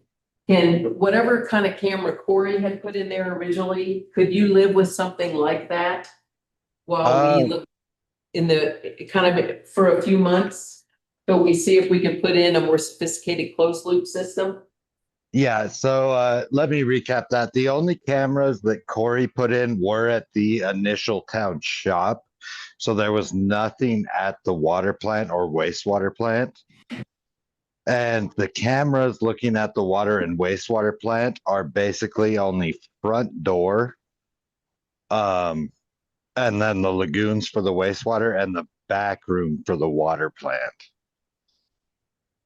Do those cameras make your life easier? So they do. If I get a wet floor alarm, I know that I can jump on those cameras and it's not a flooding in the back room for anybody that's been there in our annual visits. The back room is roughly 8 feet deeper. So if something were to break apart back there, that could float the tanks and everything. So I can look on that and make sure that that's not the actual issue. And we just had some on our other wet floor sensors. So if there was a much less sophisticated kind of camera in there that you could access with your phone, would that be of use if these Verkada cameras go away? It could, yes. There's not a huge reason. I think that the Verkada, because we were already getting it, is what made it just easier on us to go ahead and get something with a little more definition and detail. So if it goes away, could you live without any cameras in there or the sewer plant? What would be the downside of no cameras at all? So I would absolutely like to have something similar to I guess what was installed at the town shop first, which is just simple which is the way that we've always viewed the Verkada cameras in general, is just a simple monitoring. If we get some kind of issue, we can at least see what's going on before having to go all the way up there and addressing the problem. We'll be able to see it. If we get a wet floor alarm, we know that it is kind of a false alarm, if that makes sense. Yeah, well, here's where we are. Everybody, all the trustees would like to just completely terminate the Verkada contract and have no cameras anywhere at all that are work through Verkada. But try to find an alternative camera for the very specific secure areas that the staff can then use to look at, can use it kind of rudimentary, while we then look and check with Astonish if there's a more sophisticated system for the town to use that's closed loop and doesn't end up on the cloud. Which I don't know what that means, but they want the cameras, everybody wants the cameras off, but we don't want to leave you all without some way of seeing something. If we can ask Astonish to come up with a more rudimentary camera that you all could have access to, you being like you and Derek, would that be a nice alternative? Correct. I think that we could actually get something in there that, as long as I am able to see, I don't need to hear, I don't need to do anything else. I just need to be able to see. If I'm visually able to see anything in there, then I think that everything would be appropriate. It might be that if Astonish, if we ask them to look into the, let's take us down a notch in the technology, this could be enough. It could turn out to be the answer. We just don't know. So it sounds like your motion that you have is pretty good. Have a discussion. Yeah. No, I was gonna say you were in the middle of making a motion and all of it. Yeah. So But I think your motion gets to what Jordan, because we really did need Jordan. This is really good. Yeah, thank you, Jordan. I'd like to just reiterate that we're making I'm gonna make a motion to install simple, no audio, just visual cameras, and ask staff at the Bulka Water Station, Water Treatment Plant, Sewer Plant, and front office with Bolt to motion to staff to work with Astonish to produce alternatives, and I would like to put a timeline on it, and I think that needs to be installed and done within 30 days, so we can terminate the Verkada contract once we know that that's done. I'll second. Any more discussion? Point of discussion, Just let me make sure they got the motion. Did you get that motion, Ruben? Yes. Okay, sorry, go ahead. Do you have any interest, because I have heard from public comment that some people do want the camera near the police station facing the parking lot. Do we want to add that, or do we not want to add that? I did not add it at this time. Okay. Do we want that included in the Astonish discussions? Well, we're getting a Flamager says. Well, I think we have something to work with. Okay, never mind. Withdraw my question. Okay, there was a motion and a second. Do we have a second? Okay, more discussion? Yeah, point of discussion, I would be interested in shortening the time frame to 14 days. Seems sufficient to find some cameras. You all know Astonish, how responsive they are. They will set us up with a few vendors. It'll be a couple weeks. I think before we even bring something to the board. Well, I think the motion is to actually just Do do it. what Corey did. And just pick something and install it that's temporary. It's gonna be Astonish. And we don't know what it will cost, but there is a purchasing policy allows, something can be purchased under a certain amount, I can't remember what it is, without having to come to the trustees. What is it? Thought for Stephanie it was 10,000. Yeah, it might be. So you could get it all done internally, but I don't know if they can do it in 14 days. But you could do it internally We could, but I'd like to discuss the guidelines. as the next motion. What the next topic discussion. Oh, well, that's a policy.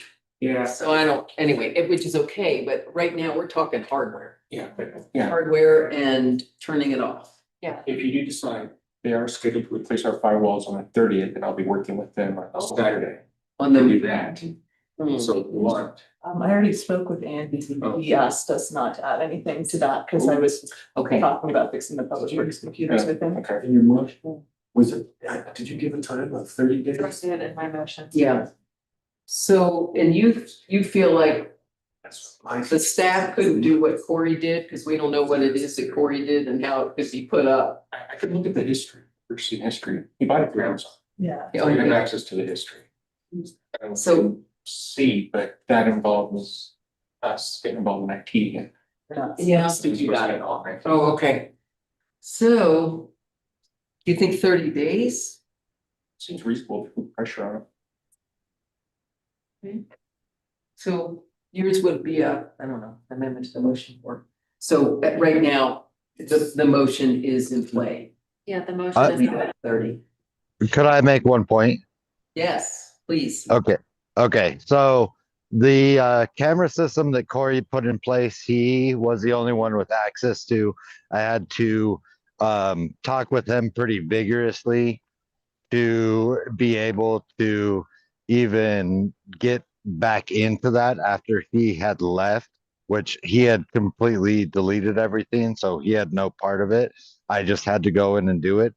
Something like that, as long as it was proved that we could go ahead and buy it, I think that we could get in a pretty reasonable amount of time.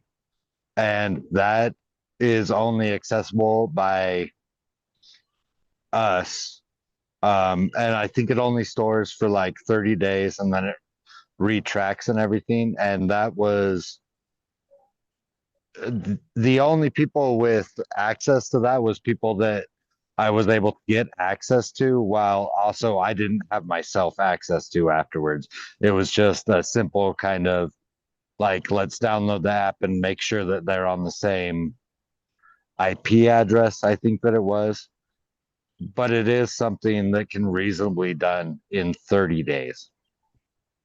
We just have to kind of run it through Assange, not necessarily. You need to do it, Yes. set it up. I know Astonish does have not anything to do with like the water plant itself.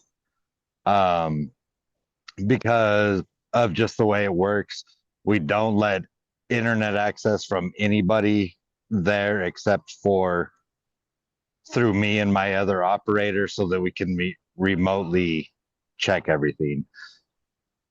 So it's not like a huge concern that anybody else is able to get onto there. The only remote viewing of that has to be confirmed through me, through an email to allow that. And the only other person that has that is my other operator and our technical support from the people that developed the plant. Oh, the plan, okay. Well, it would it be frivolous or crazy to just go with your motion and let the staff work to see if I there's just have a something? clarifying question, because I don't understand, when you say you have to go through Astonish, is that with regards to anything that's connected to the internet, or is it in any purchase of any technology? IT that is not, any IT technology that is not directly related to the sewer plant and it running and the. So you could make an argument that this is directly related to sewer plant, but you can't for the front office. Well, and part of the argument, at least my personal concern, is that I know a lot of the companies that do, like if you just went to the store and grabbed a trail cam, because they do hook up to the internet, they are just as vulnerable as the cloud is. Now, there is a feed So there's not necessarily a history that would be available depending on how you did it. That you could have one that does have a memory card and saves things, or you can have one that just projects, right? That it's a constant loop and it doesn't save the data, but they are just as vulnerable as anything else. So what Istonish is going to be able to do is at least look at the credentials of all of these different companies, because we don't want to put in another system that's just as problematic. Because we just went to Walmart and grabbed something. So Jordan, how terrible would it be if you didn't have a camera up there for 4 months? So, I'm pretty sure there hasn't been a camera up there for about 15 years. So we can deal. It's just a little bit easier on us, but of course, if there's an emergency anyway, we're going up there and taking care of it. So I know I'm gonna ask that because maybe we need time to make sure that what is put in there is what we need and get Astonish to help us do it. Second. I know, yeah, we can always withdraw. I mean, I think a 30-day window is enough to get Astonish to give us a list of vendors that they think are appropriate and talk to them, at least get some information. I don't know that we can get them installed at that point, but at least we can have a much better idea of what's appropriate and what's not for the locations and what's on the safer and better side with better repute, let's say. So your motion would still work, correct? So quick answer is we're still going to provide you clean drinking water. Thank you. We just want to make sure at some point you get some tools that can help you. But it sounds like your motion works within FINA's proposal to get rid of So that if we're approving things at 30 days, then we would still have a gap if we were terminating the contract at 30 days, which I'm Right. trying to do as soon as possible. We will also have a board meeting, another regular board meeting between. So we can now give you and then. We could add an agenda item to that. Do you think it's possible to come with a list of options by the next Uh, board meeting? We can do our best. I think it's likely depending on it depends on who we get for Istonish. But if we push it a little bit, yeah, I think we can probably come with a list of options and two, what do you think, I think so. I think so. Okay, so then is it appropriate for me to amend my motion? See, we have a second. Yes. Uh. I need to withdraw. And my motion. Never broken during. Was he can withdraw the second? Yeah, I'm trying to think of, I think you know, yes, So I you would can withdraw amend. my second first, and she would amend the motion. I think you can No, amend no, it, I second, have second, to, and we have to vote on the amendment first. Yes. And then the main motion. Yes, so the main motion will stay, yes. Yeah, so make an amendment So and then. I'd like to amend my motion to direct staff to work with Istonish to come with a list of viable alternatives as discussed to the next meeting, such that we may make a decision within 30 days and terminate the Verkada contract in 30 days. I will second that. Okay, all in favor of that? Aye. So now your original motion, you really. Because it's sort of. Your second motion is like it's a self-contained motion. Well, Okay, sorry, so what should I do? I don't know. So it kind of went from directing the staff to talk with IT to replace the cameras internally. Yeah. To having us work with this IT to get kind of quotes And a list of back options. to the board next week so that it can be discussed. Okay, I thank you, Ashley. so let's vote on the second one. I think the first. The first. Just voted on the second. That was the amendment. Yes. Yeah, did we vote? Yeah. Yeah. I missed it. Okay, so now the second one, the first one, which can stand alone and they're not contradictory. Doesn't sound like. What do you want to say? No, I would just say, I think the second one covers everything we're trying to do, and I would suggest we just vote down the first one. Okay, so call the question on the first. I vote nay. I have voted nay. Okay. Okay, all right. Okay, so the second one survives. Okay, I would like to make another motion that in the interim operation of the remaining Bricata cameras, that they should only be accessed by police department and public works staff. I second that. Okay, any discussion? Seeing none, all in favor? Aye. Oh, sorry, oh, wait. Okay, so, I think based on what we've discussed tonight with Public Works. And kind of where we're headed, we have a really work relationship with Public Works. Public Works wants to manage on their end what they have, if they have an issue. I'm sure they'll let us. So do you like that motion? Does that motion make sense to you? You don't need to monitor public work stuff. You want them to monitor their stuff. If there's an issue, they'll let you know. They'll let us. Gotcha, okay, so. So say your motion again and say your. I had moved it in the interim that only public works and police department staff, but then. But that's okay. Yeah. If it's public works to staff that's in your motion, it's fine. It was public works and police staff, yeah. I think that works. Mhm. Okay, and didn't you second? I second that. Okay, and you got the second? Yes. Okay, all in favor? Okay, any more motions? Yep. Okay, you go. I would like to make a motion to instruct staff to physically remove all the currently disabled Bricata cameras by no later than closed business next Tuesday. 19th of May. Second.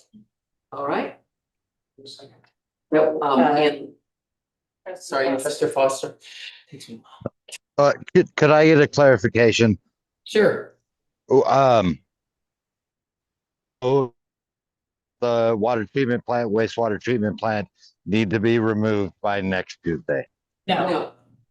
Just the ones that were shut off 2 weeks ago. Oh, okay. I think those are already removed, but Yeah. we're not- Are they- when should I remove those ones from the treatment plants? We aren't saying. Not yet. We aren't, Okay. we're not saying yet. And Jordan, you should know that part of my motion was to discontinue the contract with Verkada within 30 days. So that's gonna be part of the timeline, just to keep in your head. Okay, I'm okay with removing them whenever board approval is. I want to make sure that I have the timeline. Okay. You will get it. Excellent, thank you. Yes, thank you for joining in. Appreciate all the information. Thank you, Jordan. Are we Yeah, I'll vote on. Yeah, you have a motion and a second. all in favor? Aye. Okay. Any more associated with this item? Okay. So now we keep pushing the ordinance policy. And, I leave it up to you all, whether you want to delve into that or wait and see what we get. So I would like to have board discussion followed by public comment. And my 2 cents worth is, it's when Mayor Pro Tem Major Otto and I put this out, it was to try to be expedient in addressing public concerns. But I feel like we are doing that in different and better ways. I definitely think that we need a policy in place, but I think it would be appropriate to schedule a work session for that. Other discussion, what's the trustees? I agree, and I would like to include public comment in the work session as well. Oh, yeah, and then that's the beauty of the work session. It's pretty open. We all talk and then we take back and forth. It's much more free form. And does that allow folks to bring their expertise to the table more freely in that discussion if they want to? Yeah. Okay. We just can't take board action, Right. so we can come up with things and then put whatever on a regular agenda. Thank you for clarification. Anybody have anything? I'll open it up to public comment. Everybody ready? Okay, all right, round 2, come on up. Oh, then I'm what? Oh, on the proposed ordinance that's been brought forward for a third time. For policy. Pete from Garden. And this is the third round. I am asking that the board table this ordinance. First of all, I say thank you for for turning the cameras off. It takes a lot of courage. It is hard to sit here and listen to you talk about cameras. This is the same board that put them up, not asking any questions, and now we're talking about new kinds of cameras. I can tell you lots of things about those new cameras, but I'm not part of that discussion. But you're wrong about putting up any cameras until you sit down and actually understand this issue thoroughly, and none of you have done that yet. You made some progress, but you are still talking about putting up other cameras. You don't know what our problems are. I would be happy to lay it out for you, and I will do that. But I just want to say again that you should not be deciding whether we have cameras in public spaces. I want to separate this out. I am for having some cameras at the infrastructure. I am. But I am not for having any cameras that are in anywhere where the public is. Cash drawer, on the front, any of those places. But there are people that probably don't agree with me in this town. And maybe some of you don't. What I'm asking for is that we vote as a town. We are living in some pretty crazy times. Our democracy is slipping away. This is a fundamental issue, and you should be helping me. This is why I have been reaching out to all of you, pleading with you to help me get past this rejection, because the rejection is wrong for my initiative. It just is. It has been analyzed, many different people, it is wrong. The rejection is wrong, and you should be helping me get it on the ballot so that you don't have to waste all your time talking about things that frankly you don't know about. And we should have a public discussion about it. You shouldn't be monopolizing the discussion. You should be allowing this discussion as a community. We should be deciding, and it's really important that we make those decisions these times. We should be showing people that they have a democratic voice. And that's what I'm trying to do with the initiative. But unfortunately, we have a very toxic town administration. They are continuing their level of harassment and stonewalling and silence and not responding. I'm asking for you to help me get this on the ballot so that people can decide. And so that these conversations in the future, when other people sit in those seats, maybe the town culture has changed, or they can't just flip it on and start surveilling the public.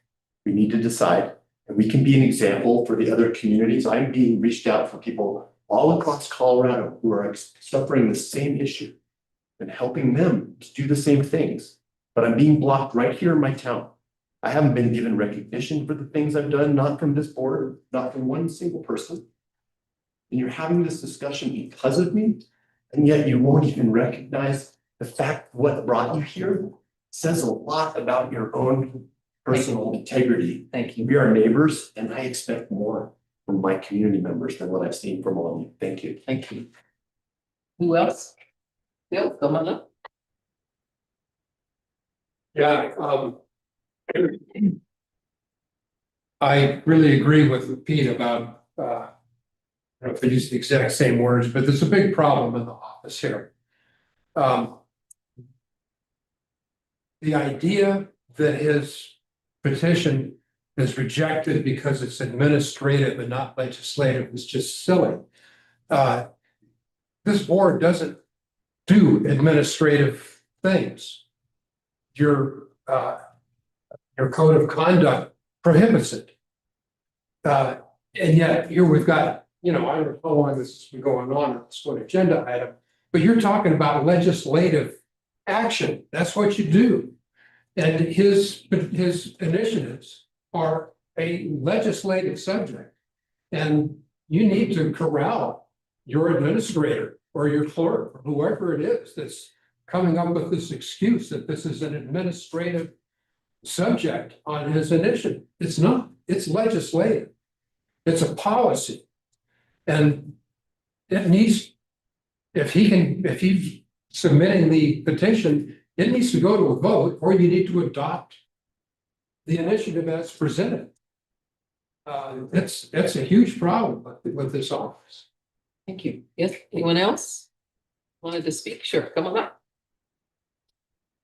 Yeah, I kind of want to reiterate what I said earlier, which is I'm a little bit ignorant to how the whole process works of how this happened in the first place without public debate, such an existential issue.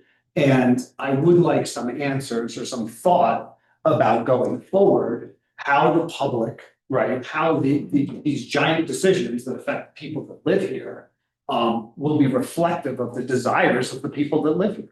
And clearly that wasn't taken into consideration here. How did that happen? How do we prevent that from happening in the future? And how do we make sure that this town, this wonderful special place, reflects the values and the ways, the manner in which the people who've chosen to live here want to live? And I'm still very confused as to how we can, I would like some thoughtful discussion, maybe meetings between board members, people here, and interested citizens to discuss this. Like, how can we prevent something like this ever happening again? Because to sort of go back to what Paige said, which is like, yeah, we might have to take a loss. Okay, you know, there's things that are a bit more important than money. But we shouldn't be doing this all over again for something else. So I'd really like that to be an important thing to consider. Thank you. Thank you. Anyone else? Susie, you're first, and then gentleman in the back. Susie Caldas, out of town. Wow, it's been a great meeting. Lots of thoughtful discussion. I'm really grateful to all of you for stepping up. Service is selfless and it's often thankless. And I've pushed you guys really hard, and I'm glad that I have. And I appreciate the effort that was made. I read the ordinance. I have some feedback on it, specifically kind of in the weeds. Specifically with prohibited usages. I think there should be a line item in there that talks about retaliatory surveillance, as I feel I have been unfairly surveilled by Ruben Santiago. So the Constitution protects the right of citizens to speak critically of government, attend meetings, file quorum requests, organize publicly, and question those in power without fear of intimidation or monitoring. I'm still trying to figure out who's gonna come and pay my marijuana occupational tax in a few days, because I don't want to come in to pay it. This ordinance should clearly prohibit surveillance from being used to target outspoken residents or individuals perceived as inconvenient to the town's agenda. Public trust requires more than cameras and policies. And those. Can you? Is that three? Yes, it is. Oh, sorry, that's two? Oh, I'm sorry. I'm used to the lights. Sorry, go ahead. Public trust requires more than cameras and policies. It requires clear limits of power. When people sit behind these desks and those desks, they get inflated sense of power. These limits need to be written plainly enough that every resident understands their constitutional rights do not end where these surveillance cameras begin. I vote for a work session. Thank you. And gentlemen in the back, you still want to speak? Thank you. Elliot Brown in town. I just want to echo the sentiments of everybody else here tonight. I think the promulgation of rules is very cart before the horse kind of a situation. I echo and agree that this needs to be voted on by our community, the level of surveillance, the infrastructure stuff, that's all fine. I would also say that there's very affordable cellular and solar powered cameras that don't need internet, don't need power, and can be put up in the infrastructure. They're quite affordable. So that's a reasonable, expeditious solution to some of the things you guys have been talking about tonight. But yeah, I just want to agree that this does maybe, if cameras continue, the idea of cameras continues to come into our community after the Verkada has been removed, that it should be a voted on issue and should be work grouped by the public. Thank you. Anyone else? Yes, come on up. Come on up, Ed. Of course. I wrote it down this time so I can stay focused. Okay, Ethel Short, live in town. Is Verkada going to have you a time limit of giving notice? Like you say you want in 30 days, is that something that has to be checked out? It's kind of like when you give notice when you're moving out of an apartment or a house. Do they have a time limit that says you have to give us 30 days, 6 months, who knows how long? That's a question I think that should be asked. I think the points that this gentleman just raised about the cameras is very, very important because you've already spent over $53,000, not just on the initial cameras, but you're continuing with the surveillance.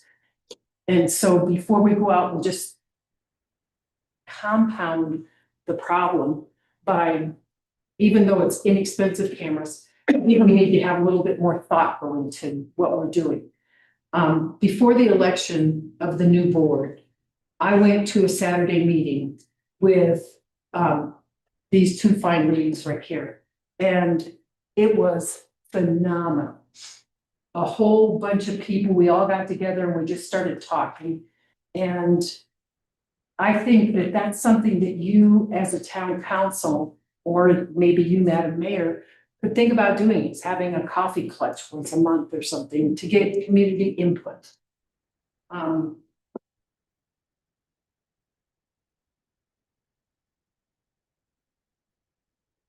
Okay, I think that's probably it.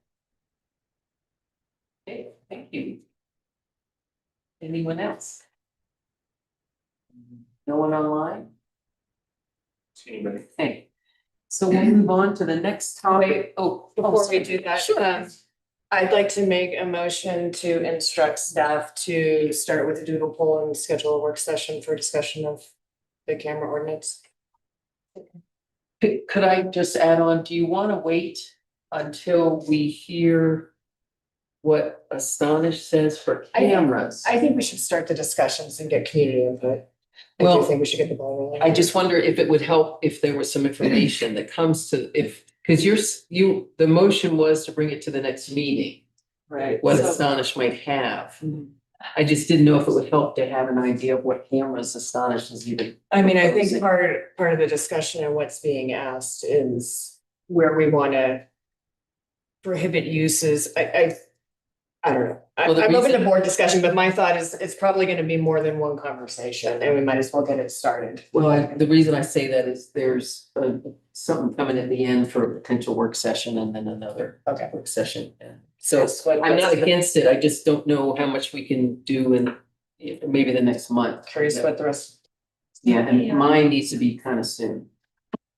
So So that's all. I realize that we're gonna have a lot of work sessions, because I'm also gonna ask for another one, another topic. That's, I'm referring to that too. There's gonna be a lot of work sessions, there's a lot of work to do right now, I appreciate everybody's involvement and, just letting them do it, I do think it's worth absolutely getting public feedback and discussion among ourselves in a more free manner.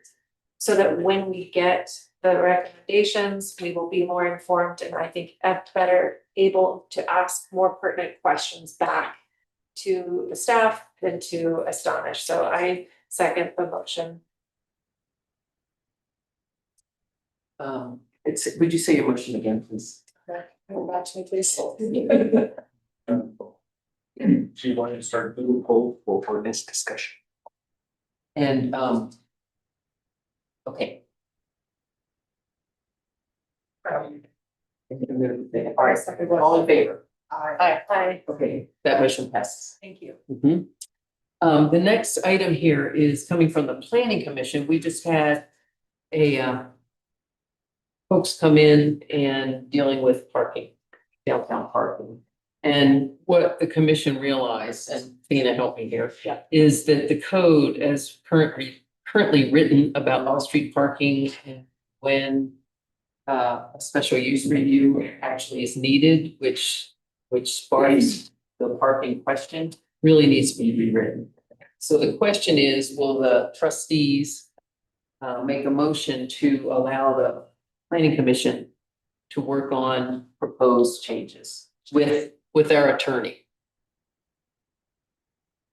And there's no paperwork for it, but it's chapter 16, article 6. And at this point, I don't know, I mean, the whole article, this You is know, I would article recommend, 6. so there's, what I would say is there's, I can't number before I talk, sorry. So one of the issues is that, a subpoint references Well, if you can't find parking, then you can go into the parking fund and pay for the parking fund, and then the next thing says, oh, the parking fund it has been since 2015 suspended. So like removing those, and the other thing is that it speaks to parking only through a variance process, so there's no actual code that says this is what parking is. It's basically it's kind of didn't create a base anywhere. It just said, if you're changing stuff about your building, then you need to have these parking spots. So there's nothing existing. Or if you're not. For like, if you're not changing anything and you don't need a special use review, what the rules of parking are at all. And this is for spots for businesses specifically, so it's commercial district questions. Yes. When I moved here, this was an issue, this exact same thing. I'm just wondering, has there been any recent and huge stakeholder engagement with the businesses that documents feelings or thoughts on how to? Good question. Well, I'm gonna turn to trustee Hunter because you were all tasked, about parking along. When was that? So we did a very informal survey as part of the public safety committee. So trustee Check and I, along with Chief Lamenter, had talked to businesses about. And again, it was very informal. I did this side of the street. I think trustee Check did the other side of the street. And my questions that I ask people is, and I have notes that I'm not prepared to speak to this in detail, but I can certainly look at it. We actually have a report in a agenda packet. Yeah, I could find all back that in stuff. a while back, yeah. My questions were, do you think parking is a problem? And if so, how would you like to see it addressed? And my recollection is the bulk of people were less concerned about a parking problem and more concerned about not wanting to have restricted parking. From my recollection, but I can. And mostly get more specific. it was mostly 200 block. Yeah. Yeah, yes. So that's the only thing that's been done. With a couple of handicap spaces. Yeah. Were added. Yeah, as a result. And I think I'm so sorry, I lose words the later it gets at night. I have aphasia that just gets progressively problematic. Chronic brain injuries, I understand. Yeah. Town administrator Wynn, just looking for administrator. Administrator Wynn was not concerned about the whole thing. He was just concerned about the contradictory bit where it says, if you can, the exception to this rule, you can ask for a variance, you can pay into the parking fund. Oh, the parking fund doesn't exist. That was his concern. I think he thinks that whole chapter needs a much broader rewrite, and not knowing exactly what he thinks, I think he would put the rest in there and just say, we need to figure out what to do with this contradictory thing in code that just makes no sense. And Yeah, should there be are sitting there words. still. In order for it to be a special use review, there's words in there that are not defined. It just says if you do construction on your building, what is that? And I think he was less interested in those specifically. Yeah. And more interested in just those three. Yeah, but I think it all, But I think, yeah, it all needs kind of. I a would, look. I would agree with that. A long overdue look. So the planning commission's willing to take a look at. So, but you just need a motion from the trustees to. Yeah, yeah. I'm forgetting. Yes, public comment, come on. McCartney, South. I support granting the planning commission authority to review the parking. I served on the planning commission for 4 months in 2024. I resigned in December of that year. In that time, I learned that the commission's effectiveness depends entirely on two things. First, whether the board grants it authority to look at substantive code questions. Second, whether commissioners can ask questions without facing administrative pushback. The first half, the authority half, you're voting on tonight. I encourage the board to grant it. The second half, whether commissioners can do their work without retaliation, separate question, and one I have raised in writing with this board on November 18th, 2024. And again on March 30th, 2026, neither letter has received a response.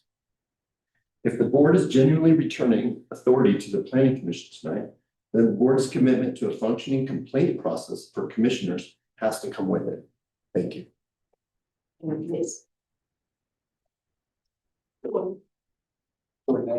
Oh, Jordan, I'm sorry, go ahead, Jordan.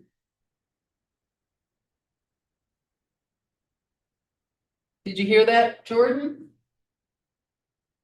Is he there? Oh, you see him though. Can you hear me? Yes, thanks. Go I'm ahead. sorry. I was on mute. Just because I seem to be the representative from Public Works tonight, talking about parking issues. And I don't want to speak out of line, but this comes back to a tree thing too, is it can be very hard for some of larger vehicles to be parking when the trees are touching them. And then when they pull away, those trees can end up breaking and causing damage to everybody else. So I know that's a reason why Public Works itself is trying to mitigate that, but it's a condition that is all through the town. And if somebody pulls away and it breaks off a branch, it can damage another car. So just while we're talking about parking, it is kind of a big issue when it comes down to trees that haven't been trimmed, trees that aren't maintained, and rotted limbs that can fall on. Thank you, Jordan. It's definitely a management issue. Okay. Susie Callis out of town. I just wanted, I have not read the planning commission's article on parking, but I have owned several downtown buildings. I owned what is now Paonia Espresso, and I did that remodel in 2017, making it beautiful. We were lucky enough to have 3 parking spaces behind that building that allowed us to move forward with our 6-figure remodel. And now I own the High Country News building and Pollinate and Jimmy's Joint, and we have plenty of parking in the back. So we were able to also move ahead with that 6-figure renovation. My point is, Fiona's was not able to move ahead with their renovation, which was probably a lot more expensive than mine. She did amazing work. And the reason it took so long for her to move forward and be able to open Fiona's is because of the parking ordinance or articles. I think it needs a very big look through, probably more than what is being suggested by Administrator Nguyen. I also know that the Kennedy building, the upstairs has not been able to open their apartments and do the renovation because of the parking ordinance. So I think it would make a lot of sense to bring this parking ordinance into this century.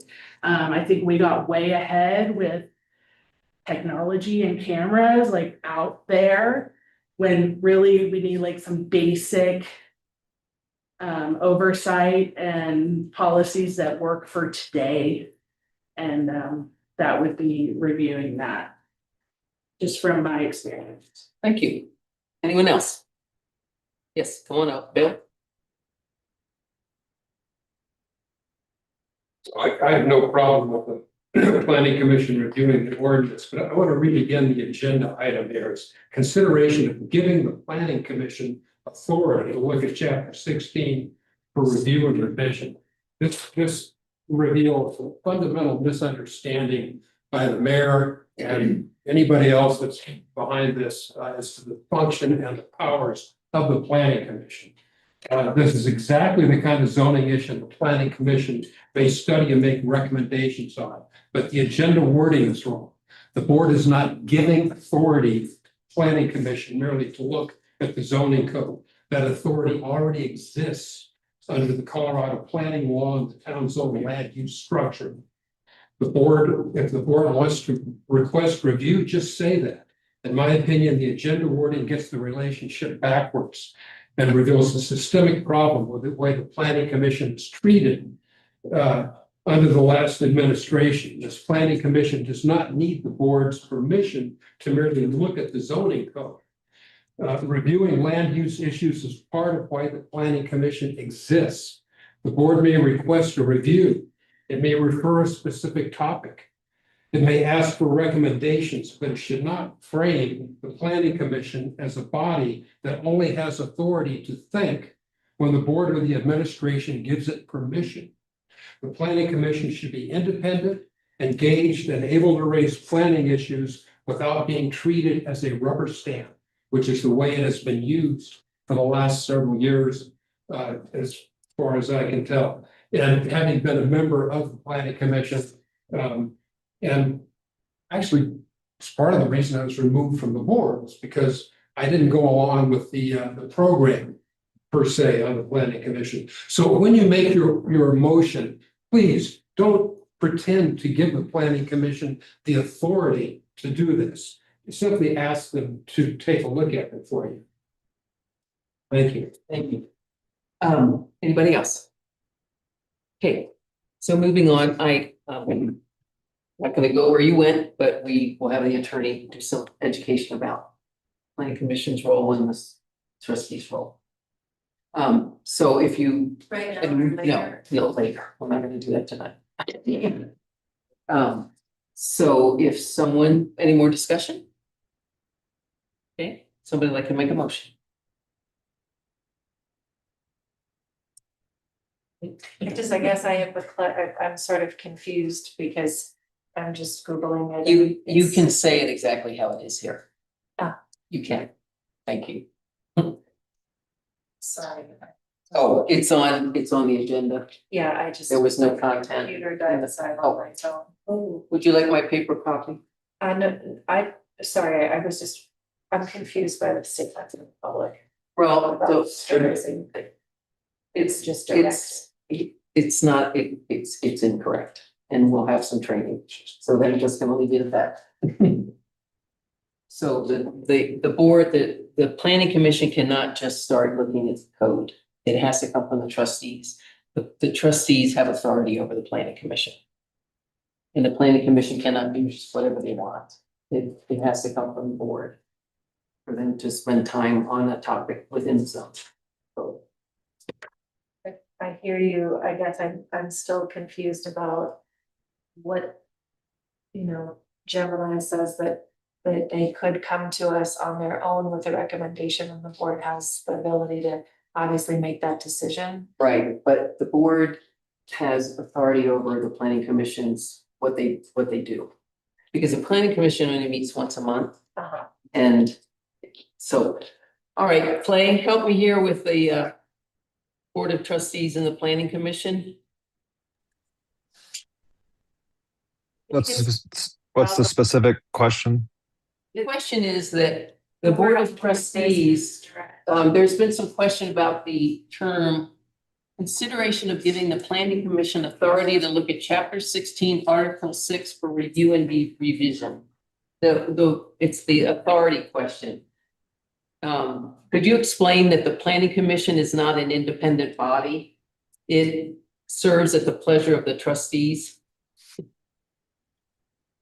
Well, I mean, they are independent in that they have their own inherent authority in statute, but they, but the trustees can direct and request them to look into certain specific issues and request from the planning commission to make recommendations as to zoning laws, etc. I think splitting hairs over the definition of authority in the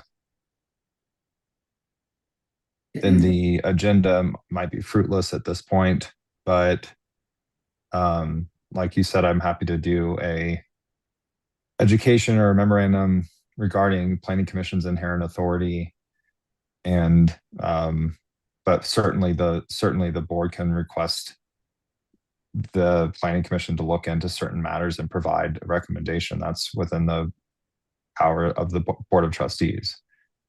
Okay. So I don't have any issue with the agenda as it's written. Can I'll make a motion to request that the planning commission visit the parking statute. Could you? I just give it to you. It needs to be a little bit more specific. Yeah. Thank you. Okay, I'll make a motion to request that the planning commission look at chapter 16, article 6 for review and revision. A second. Okay, thank you. Any more discussion? All in favor? Aye. Thank you. All right, next item is approving Smith Center repairs for up to $50,000 for mold remediation, electrical, and a general contractor. And Want to do an overview first? yes, Okay. and we have, let me just add that there are three Now, bids. just third. Two are in the packet and one we received outside of the agenda, and we have it here. Because the hope is to choose a contractor tonight to do mold remediation. Correct, that would be great. Okay, I think the broader request, is tied to trying to think about speed to get through it. So there is toxic mold on at least a big chunk of the south wall, if not the entire south wall. So I asked for worst case scenario bids, which is what these are, taking off the entire south wall and then 4 foot of ceiling because there's black.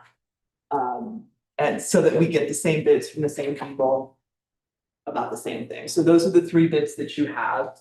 The 50,000 is kind of a spitballed number. That should cover that in between place, because I did ask Merit Electric to provide another bid with removing like the conduit work and all of that. So again, that it was more comparing apples to apples, but they have not responded yet.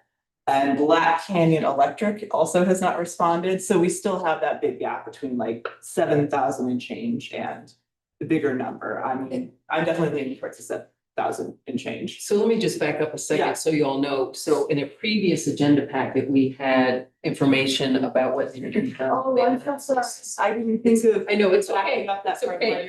You're coming in cold from Yeah. what happened in the So past. we recently That'd be great. got control of the Smith Center in the park. It had been run very dutifully by a large group of volunteers for at least a decade, if not much longer than that. And they did the best with what they could. Someone reported the roof was leaking into an electrical outlet in the bathroom.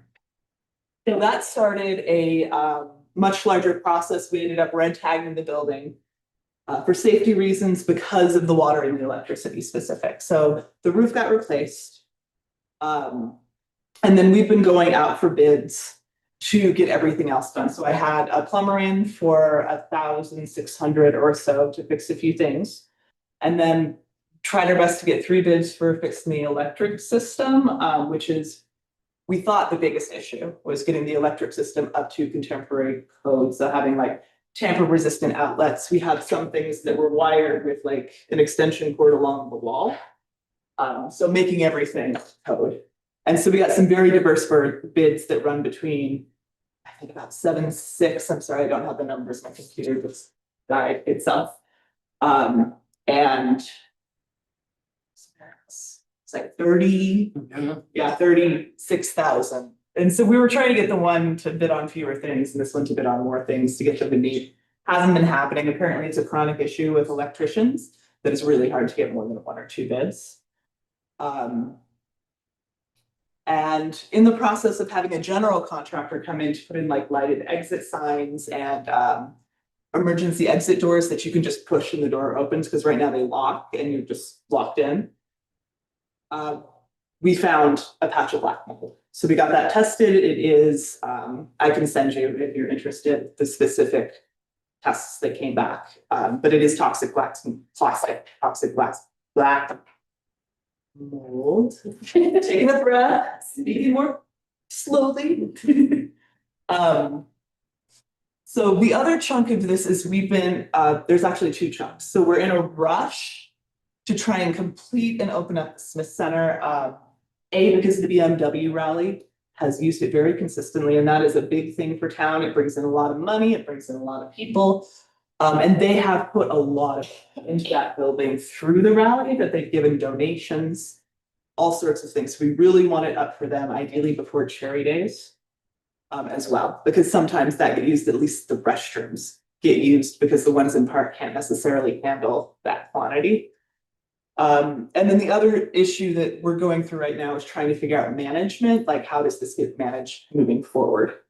That's another. That's a whole nother thing we're not talking about today. A while back, Yeah. a month and a half ago. So anyway, so the toxic mold kind of brought the other stuff to a screeching halt. But the 50,000 is our estimate based on a couple informal conversations with contractors, as well as our official bids for electric and the completed plumbing and these 3 bids for mold. And so the goal was, if we can get that approval for the 50, that we can just plow through, pick contractors, get stuff moving as soon as possible to try and get it open. The original goal was June 1st. That doesn't look like it's gonna happen. That was pre-mold. That was pre-mold. But yeah.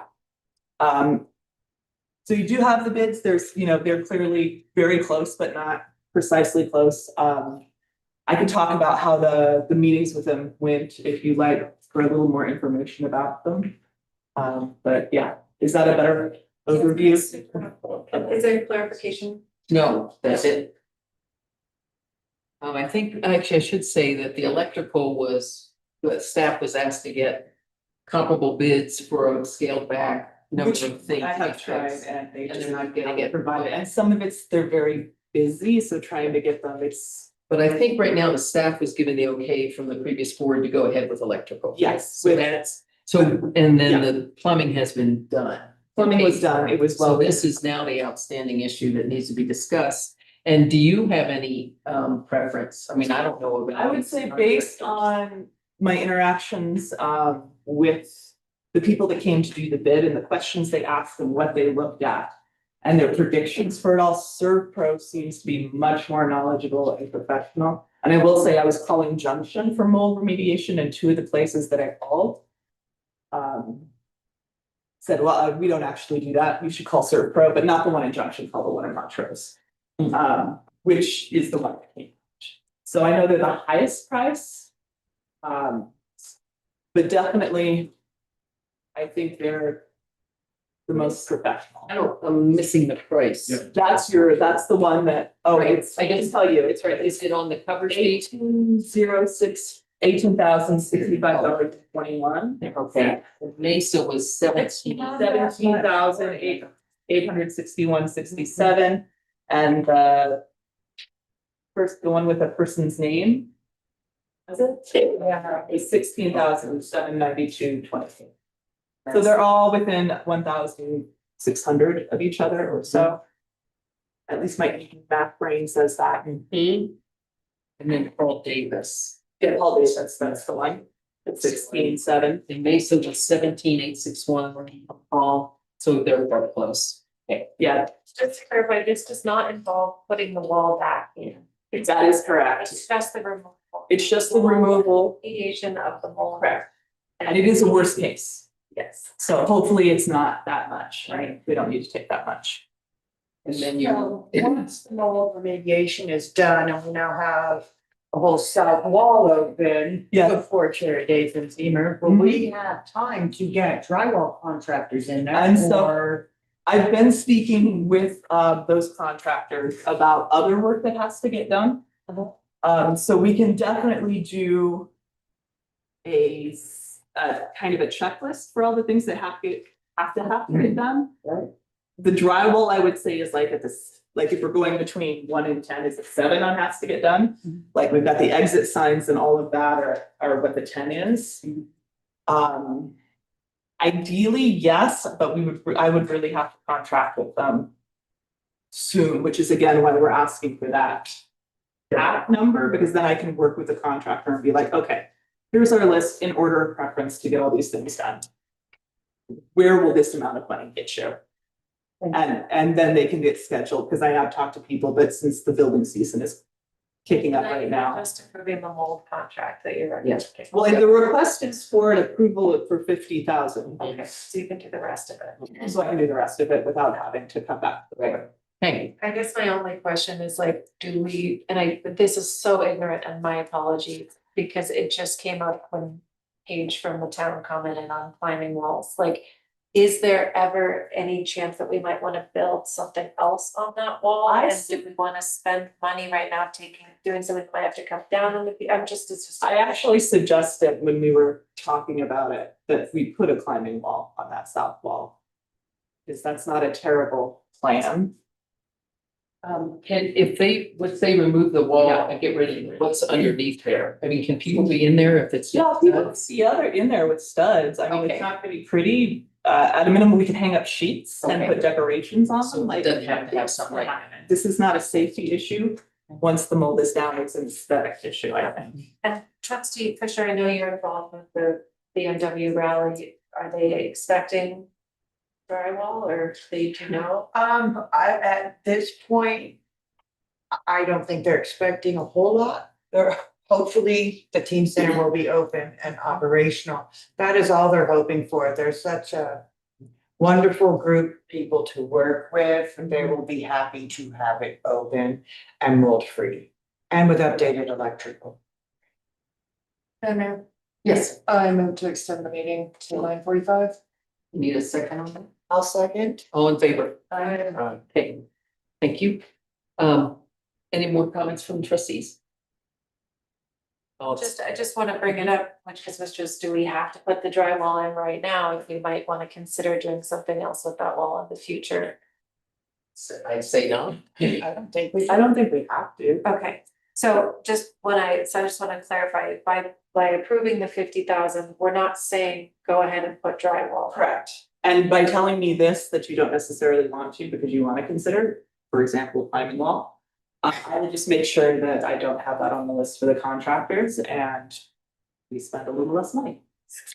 It's my understanding, if they didn't do drywall and they wanted climbing, they put a plywood instead of drywall. No. To mount the line. Yeah, it depends on the kind, like some companies have like their own like almost stucco textured ones with the bolts in them, but plywood is really common too. But that become later, for now. That's what I'm saying, Yeah, maybe we that just, could be later. we just leave it open if it's up to code and no one's not Well, I mad mean, about it. I don't know if it's up to code, that I would have to. That's the question is, can people come into that building? They can come in, because you can go into a building that's not up to code, like. That's a possible thing, especially because it is so old. That grandfathered isn't the right term, but it's grandfathered into a lot of things. Yeah, I don't know that I can answer that effectively right now. Ooh, I would make the suggestion of going through with the drywall just for kind of like health, safety and welfare of anybody that's going in there, then maybe when we do like a budget thing, we could put it in the capital improvement plan or like the 5-year plan to be able to invest in doing something like that for that, and then maybe talking with Sursa as well to see like Right. What liabilities We do have, we have to deal with our insurer. Make sure it's- Yeah, I think just a little bit of planning on it. Yeah. And I mean, I For think sure, I mean, I just was wondering if we're gonna save $30,000 by not putting, just a fiscal responsibility question, like Right. does the drywall oh no, cost? What's in that 50,000? it would be like, I think if I were to fit out that drywall myself. Be like 500. Oh, so it's very small It's savings. a small amount of the whole thing, like, Okay. but if, like plywood. Is an easy answer that you can have up. And it doesn't necessarily, I don't know if you've been in the building, No. but a plywood wall does not really change the aesthetic of the building very much, to be honest. So, enough. Yes, thank you. Yeah, no, it's good. Any comments from the audience or online? Come on in. Chief McCarthy, I live in town. Mold problem is real and I support remediating it. I want to flag it is not. The packet contains 2 competitive bids for mold remediation. Mesa Restoration at $17,761. Paul Davis Restoration, $16,792. Both cover essentially the same scope and both are well under $20,000. The motion in front of you tonight authorizes up to $50,000, nearly 3 times of the final bid, to recover, in the agenda's own words, mold remediation, electrical, and general contractor. Your packet contains no bid for electrical. Your packet contains no bid for general contractor. The amount above the $17,000 mold remediation bid, that is more than $30,000. Is being authorized tonight as a discretionary administrative bucket. Under Colorado law, a town this size has to put public improvement contracts over $25,000 out for published and competitive bids. The mold remediation portion alone is under that line. The full $50,000 authorization, when the electrical and general contractor work go out without public bidding, exceed this amount. My ask is straightforward. Above the mold remediation, approve the mold remediation against the competitive bids in your packet. That is the work the citizens of this town can see priced. For the electrical and general contractor scopes, send those back for separate competitive bids under the public improvement statute, with the bid records included in the next agenda packet so the public can see what is being approved per the law. Thank you. Thank you. And just the electrical bids were provided and voted on. So electrical has already been taken care of. And there is an emergency statute, which I would argue, because these are all safety issues, we're not addressing anything that is not a safety issue. There is an emergency statute that does allow for. Why do you need $50,000? I will ask the question, but just to explain to me, because the drywall was super helpful to understand context and terms and cost. What are you padding against in this situation? I understand you want to get it done in its time and having clearance allows you to make sure. Sure, can you tell me why you chose the $50,000? I didn't choose that number, but I can tell you, so our electrical bid, the high end was 32,000, which was part of the packet, as well as the low end, which was 7,600, also part of the packet. The third bid, I talked to several other contractors and was able to procure a third bid. So we'll say we dropped it about 10 was our guess for the electric, because we figured one is probably under. And then the general contractor, I have informal bids because they don't know the scope of work. Between 10 and 30,000. But because we don't know the scope of work and we won't know the scope of work until the mold remediation was done, we put getting those bids on hold. So the number came from the general estimates that were provided by the contractors that I've spoken to so far. So the only one that could potentially be over 25 grand is this one that you say is somewhere between 10 to 30? Yeah. And that's the general contractor? Right, and my guess it's gonna be much lower than that. The 30,000 was replacing about 50% of the current. So the roof is made of plywood panels with just like trim between it. And our original idea before the mold is they're not up to code because they're not screwed in every 6 inches. They're nailed in every 2 feet or something. So it's just to go through and screw those in. But when one of the contractors was looking at it, the mold was pointed out in the worked panels and it's like, well, you really should replace all of these too. So their estimate included that, which I don't think is going to need to happen because the mold remediation will take care of anything that's actually dangerous. And it's just the aesthetics for the rest of it, which I get, we do not have to address it. And I don't think the BMW rally expects that based on You can get a good point about the emergency. We just really need to get this done so that we can get it open and let the park Be able to use it? Still public comment? Yeah, it'll coming up, sorry.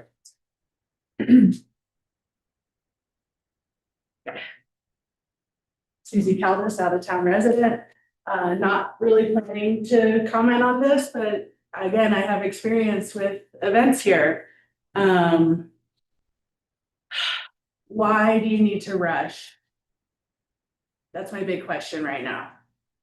Why do you need to rush approving a bid for 32,000 or maybe 7,600? That's a huge discrepancy. Let's actually see the numbers. We do not need to rush for 4th of July charity days. I'm sorry, we don't. We do not need to rush for BMW rally, which is July 26th. I'm sorry, we don't. I'm very involved in a lot of these festivals, and I would love to see it all just be perfectly shiny. But when you start rushing, you waste $53,000 on a camera system you didn't need in the first place. So please be prudent with your oversight and your power that you have. Don't just blanket approve $50,000 for these very varied bids. I've only seen the ones for the mold remediation. They are very, 17,000, 16,000, that's equal. Why is the electrical bid so different between two? You don't need to rush. Thanks. Yeah, the Yeah, that was all electrical's, addressed. the electrical's been approved, just so you know. Yes, Bill, come on up. It's been, why are you approving it again? I think you should examine the town's fund purchasing policy. I think this proposal is at odds with town's purchasing policy. I think the town's purchasing policy is there for good reason and should be respected. And I mean, talk about a can of worms. You got no idea what's going on here to be soliciting approval from you when the scope is completely unknown. This is irresponsible. I think this town is all of a sudden has the perception that it's sloshing in money. The town's budget was $4 or $5 million a couple of years ago, and now it's over 16 million. And somehow 50,000 here, 30, 40 there. It's like, where's this coming from? I mean, I think you need to tighten the ship there. There's this perception of lots of money is a temporary thing. And when the grants go away, we're going to be really hard pressed again. And the grants are for specific things. So I don't understand why that loosens up this attitude that we don't need to really worry about these little $50,000, $20,000, $30,000 things. I think you really do. Thank you. I just want to add that the budget hasn't approved and we've all had a chance to see it. And there is some fund balance to be that the town has to use for the emergencies. Because I think the point here is I think the mold needs to be taken care of sooner than later, because that's not something that ever gets better. And the thought that, and if it's not fixed, nobody can go in that building. The Hanson Smith Center can't be used until it's fixed. So what the public is proposing is that not be open for any of these events. Is that practicable? Absolutely not. Not for BMW rally. 15 years I have been a part of the BMW rally, and the teen center is an integral part of that particular rally. Cherry days, we don't necessarily need it for. Our stuff, everything is stored in there, but we can get that out. I do feel we need to address the mold remediation. The electrical has already been dealt with. That is a done deal, from my understanding. So it seems to me that to be reasonable and prudent and thoughtful, that to get our mold remediation done is the priority right now, because that is a health risk to everybody. And if we can't get the Smith Center open, we can't have kids in there doing their thing either. And they use it a lot. So I really feel it is incredibly important that we get moving on this quickly because we are running out of time fast. And every week goes by faster and faster. And if we don't jump on this, it's July 26th, it's gonna be here and, well, they come in 3 days early to start setting up and we're gonna be looking really bad. And we are looking at about 2 months delay from, between 1 and 2 months when we choose a prime contractor to do the exit signs and all that. When they're gonna be able to do the work, from what I hear, which is already putting us right up against the edge, and they can't come in to do the bids until the mold is done. Right. So that was why you wanted the amount of money that you could work within. That is why the administration wanted. Yes, yeah, sorry. I don't disagree. Like, I agree with what's being said about prudence, but it's a time, right? It's a balance between timing and prudence and, yeah. Yeah, necessity. Exactly. Yes, sure. Question clarification. So if the electrical has already been approved, that is not included in this $50,000? It is, no, yeah, it is included in the 50. It's, because it hasn't been spent yet. It's, the 50 is capped all work that happens to the Smith Center, like including the plumbing that was already done. Okay, so the electrical that was approved was for how much? The one I'm choosing, their bid was 7,000 and change. Okay, and they're probably gonna go up to 10, because it's a change order kind of company. And so then the mold remediation, that these bids are coming in about like around 17 to 18K. Mhm. So we're looking for about another 25,000 of flex funds. Yes. To address the signage. And what else? Yeah, so I have a list, again, my computer died, so I can't pull it up, so I'm gonna have to go from memory. So address the roofing problems to, again, if you haven't been in, the roof is 18 feet high in there. So it's a lot of scaffolding and moving and stuff. So to address the boards to make sure they are up to code by putting screws in, there is an electrical room that needs a door installed on it. The door handles need to be changed on all the surfaces in order to be able to have emergency exit doors. Lighted exit signs need to be put in. Sorry, it's just gonna take me a sec. You say plumbing as well? Plumbing's done, yeah. Oh, what's that plumbing cost? 1,600. Right. And that was approved without the board because the number was. But it's still included in. It's included in that 50. So Yeah, we're at like 35,000 with that stuff. So you're looking for some padding of 15,000. Yeah, and I mean, I have zero desire to spend or. Sure. And I can work with, and I don't know if this is a thing. I am very new to the town. Yeah. So I am also new to this structure as you are.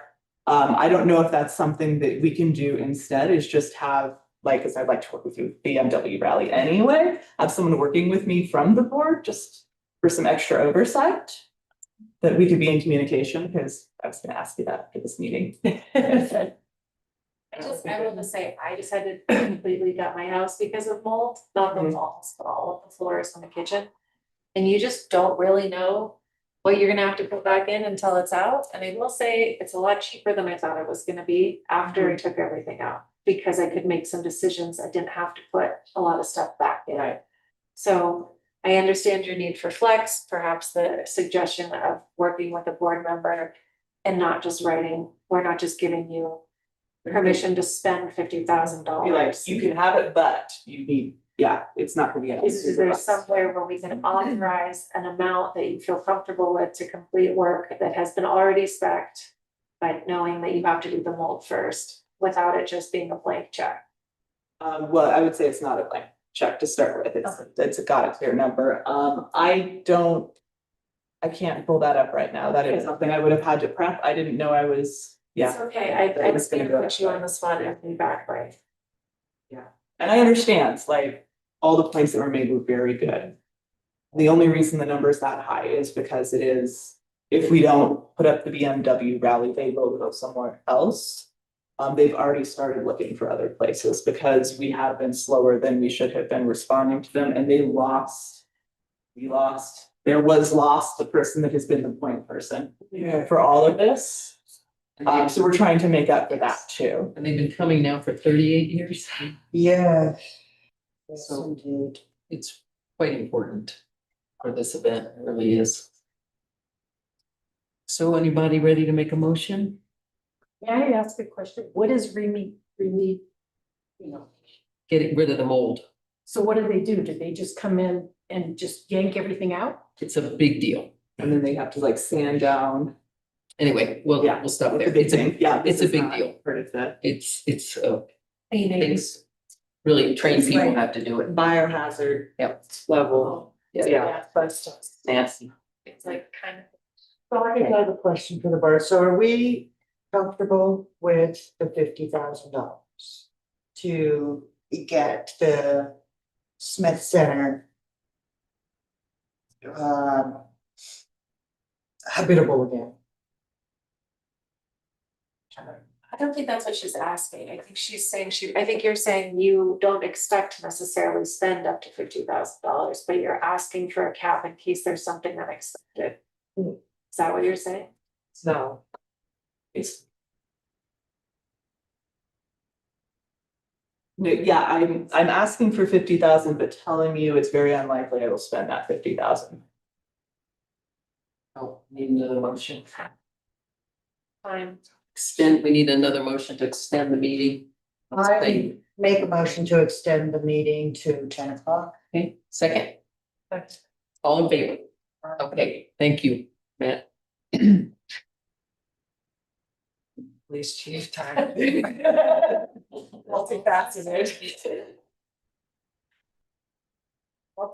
Yeah. Okay, so I think, it's, so my understanding is that the authorization is to expedite the process. Yes. My question is, if we were to go about it, the standard operating procedure, do you think that we will totally float the deadline? I don't, if we're meeting every 2 weeks, it seemed, like once the remediation's done, can we revisit the next round of bids? Could we do this? That you will report to us at the next meeting, everything that's been done and spent, because it really is tough to get stuff done when you're trying to get contractors who are busy. We'll lose out. I They'll really be think like, hey, I can come in tomorrow. So. yeah, it's really an expedient thing, and this building hasn't been Yeah, and it's not that, part of the like, town oversight for a long time. oversight is really, really important on spending, like, I 100% agree with all of that. But you can certainly report to us. Oh, yeah, I'd be happy to Everything report and that's bring been getting figures and work with you, that I can ask, if you wanna run for people with me, we can look at prices together as soon as we get them. I know one of the contractors wants to sit down at a table and be like, what is your price? What can we get done for that? What can we not, right? I like the idea of Trustee Fisher helping you, because you're so She's interested awesome. with I like the idea too. the BMW rally. So Matt, thoughts on the motion?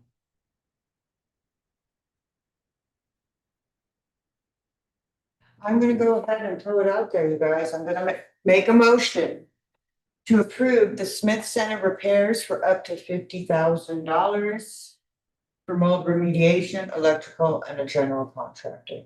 You want to include yourself in that motion? And for myself, trustee Fisher, to work with Thina Bachman on getting contractors together and going through the bids. I'll second that. Discussion, ready to? Okay, all in favor? Aye. So, all right, thank you, that motion passes. Our last one is the change orders for KLM, and there is a staff report on paper that we were provided, and I think, Dina, no. I was at it. Are you good? And Yeah, if you'll describe. try to address questions to the best of my ability. And both of the change orders are in the packet. And they start on page 109. Thank you, Dina, if you'll go ahead. So the Board of Trustees previously approved professional inspection services with KLM Engineering, Inc. associated with rehabilitation and coating work for the town's 2 million-gallon glass line storage tank project. KLM Engineering has served as the town's independent AMPP certified coating inspection consultants throughout the duration of the project. Change order number 4 in the amount of $5,145 provided for mobilization and final inspection services associated with the project closeout activities. Change order number 5, also in the amount of $5,145, provides for additional mobilization and final inspection services necessary to complete final project inspection and closeout coordination. According to the submitted change order documentation, the revised total not to exceed amount for KLM engineering services increases to $200,713. As previously discussed during project updates and budget workshops, the tank rehabilitation project has experienced schedule extensions and additional inspection requirements associated with coating final inspection coordination. Coating, work duration, contractor demobilization, and remobilization activities, site condition concerns, and final inspection coordination. Independent coating inspection services remain critical to protecting the town's long-term infrastructure investment and ensuring compliance with coating specifications, warranty requirements, and industry standards. The original engineer's opinion of probable construction costs for the overall project was approximately $2,181,300. Additional inspection costs associated with change orders number 1 through number 5 reflect extended project duration and field conditions encountered during implementation. Staff continues to monitor overall project expenditures, available financing proceeds, contingency utilization, and remaining construction activities associated with final project completion. Budget funding for the project is included within the Water Capital Improvement Program and associated state revolving fund financing package previously authorized by the Board of Trustees. Change orders number 4 and number 5 together total $10,290 and increase the total KLM engineering contract amount to a revised not to exceed total of $200,713. Staff believes sufficient project funding authority remains available within the overall project budget and financing structure to accommodate these change orders. And you can see the recommendation is a recommendation for approval. One thing I can add to this, so this is not the prime contractor that has caused all of these delays. I don't know what I'm allowed to share or not, but we're getting more money from that prime contractor. Yeah, and Jordan's online. Oh, and Jordan's, excellent, we love Jordan. Yeah. But this is the inspector that ensures the work is done up to par. So, I would agree with the recommendation that it is not the inspector's fault the contractor has gone long. And we do need the inspector on site to make sure everything is safe and done correctly and up to code for final approval. And I don't know that a larger conversation about the tank contract going long is relevant to this particular change order, although I think it's up to you if that's a relevant conversation in a different context. Jordan, do you want to add anything to that?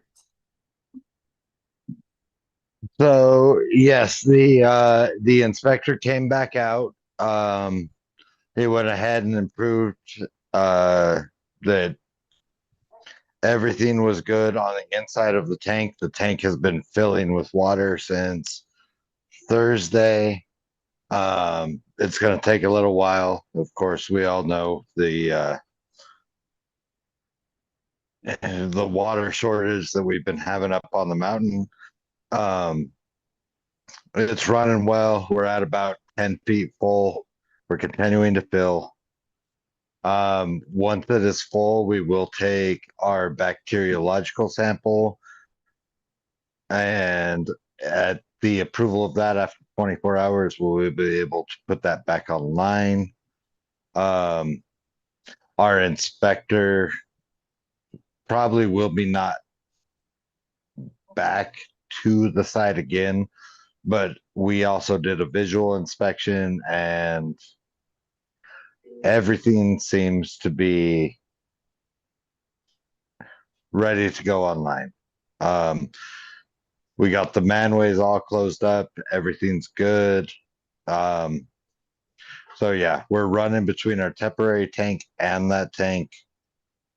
It's just going to be a little bit of a process. Switching valves every day. We are getting to that point where eventually the temporary tank will not be running the town. We will be running off the 2 million as soon as we get that sample result back. I'm thinking Monday or Tuesday of next week based off our flow rates into the plant. Jordan, this is Tina. I have a follow-up question for you. I'm not sure if you can answer or not. Are these change orders for work that the inspector has already completed? Yes, they are. Okay. He is not expected to be brought back. The additional things that needed to be done were external. So all internal is completed, ready to go. Thank you. So just to clarify, so we're paying for some work that already took place because the sub went on vacation? No.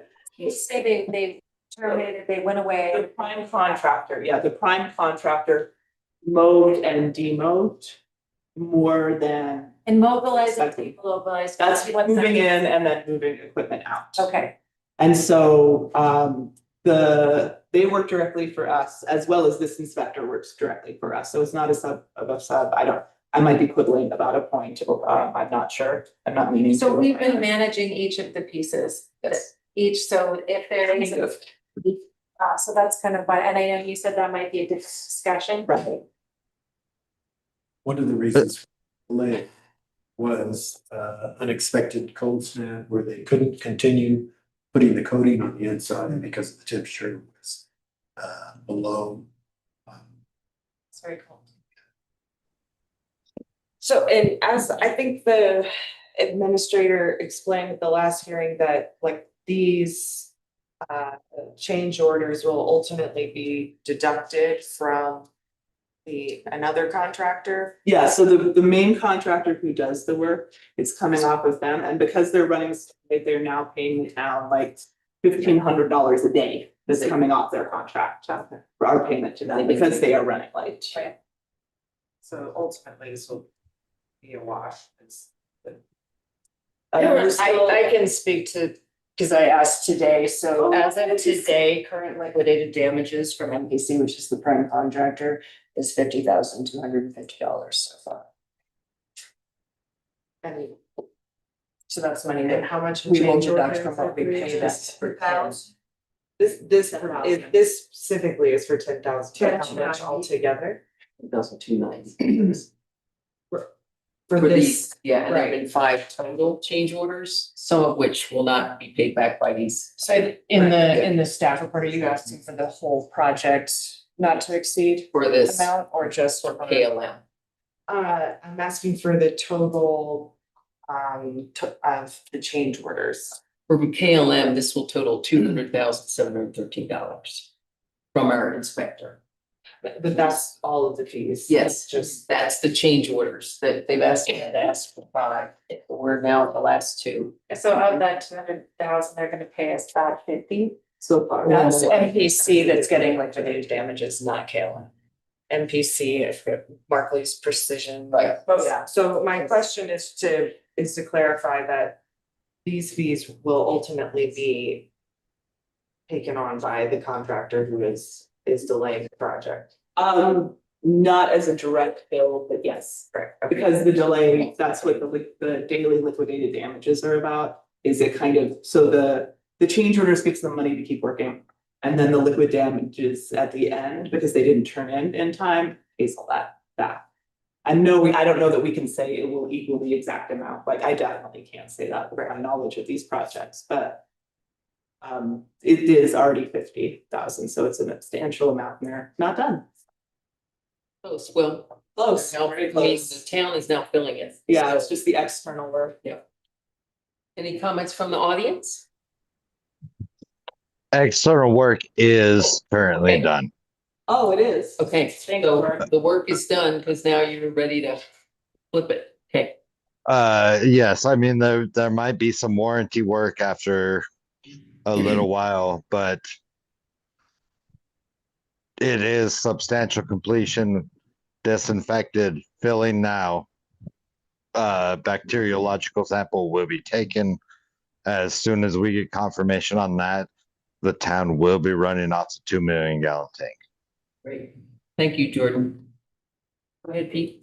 Thank you. Pete McCarthy, from InTown. Just before I leave this, I'll just say that, I will be looking into all the no bid processes, and providing oversight. And if there are irregularities, bringing them to your attention. The original KLM agreement for inspection of a 2 million gallon water tank coating was $97,860.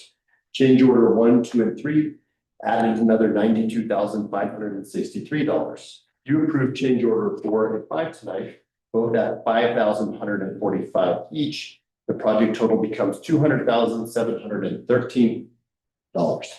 That is 105% over the original not to exceed contract.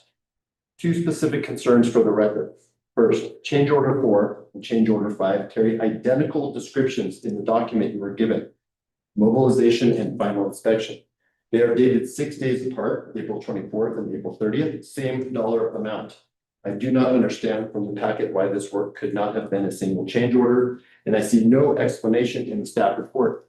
I would ask the board to require an explanation on the record before approving both. Second, on April 28th, this board approved change order number 3. The minutes of the meeting record the discussion as anticipating that, quote, the overall project would still remain under the original estimated budget. 2 weeks later, the project is at a 205% of the original. The statement made to the board on April 28th was either incorrect at the time or the circumstances have materially changed in 14 days. Either way, the board is owed an explanation. So so are the citizens funding the project. I will just state the $50,000 of what you're going to get back will clearly be tied up in a lawsuit. It is, you cannot count your chickens before they hatch. So I do not believe you should be counting that as what you're not going to pay for this.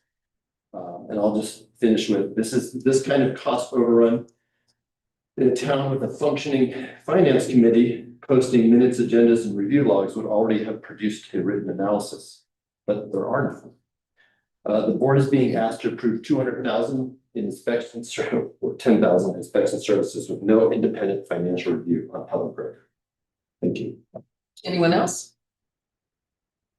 Okay, seeing none, Jordan, do you have anything to add to the 2 change orders?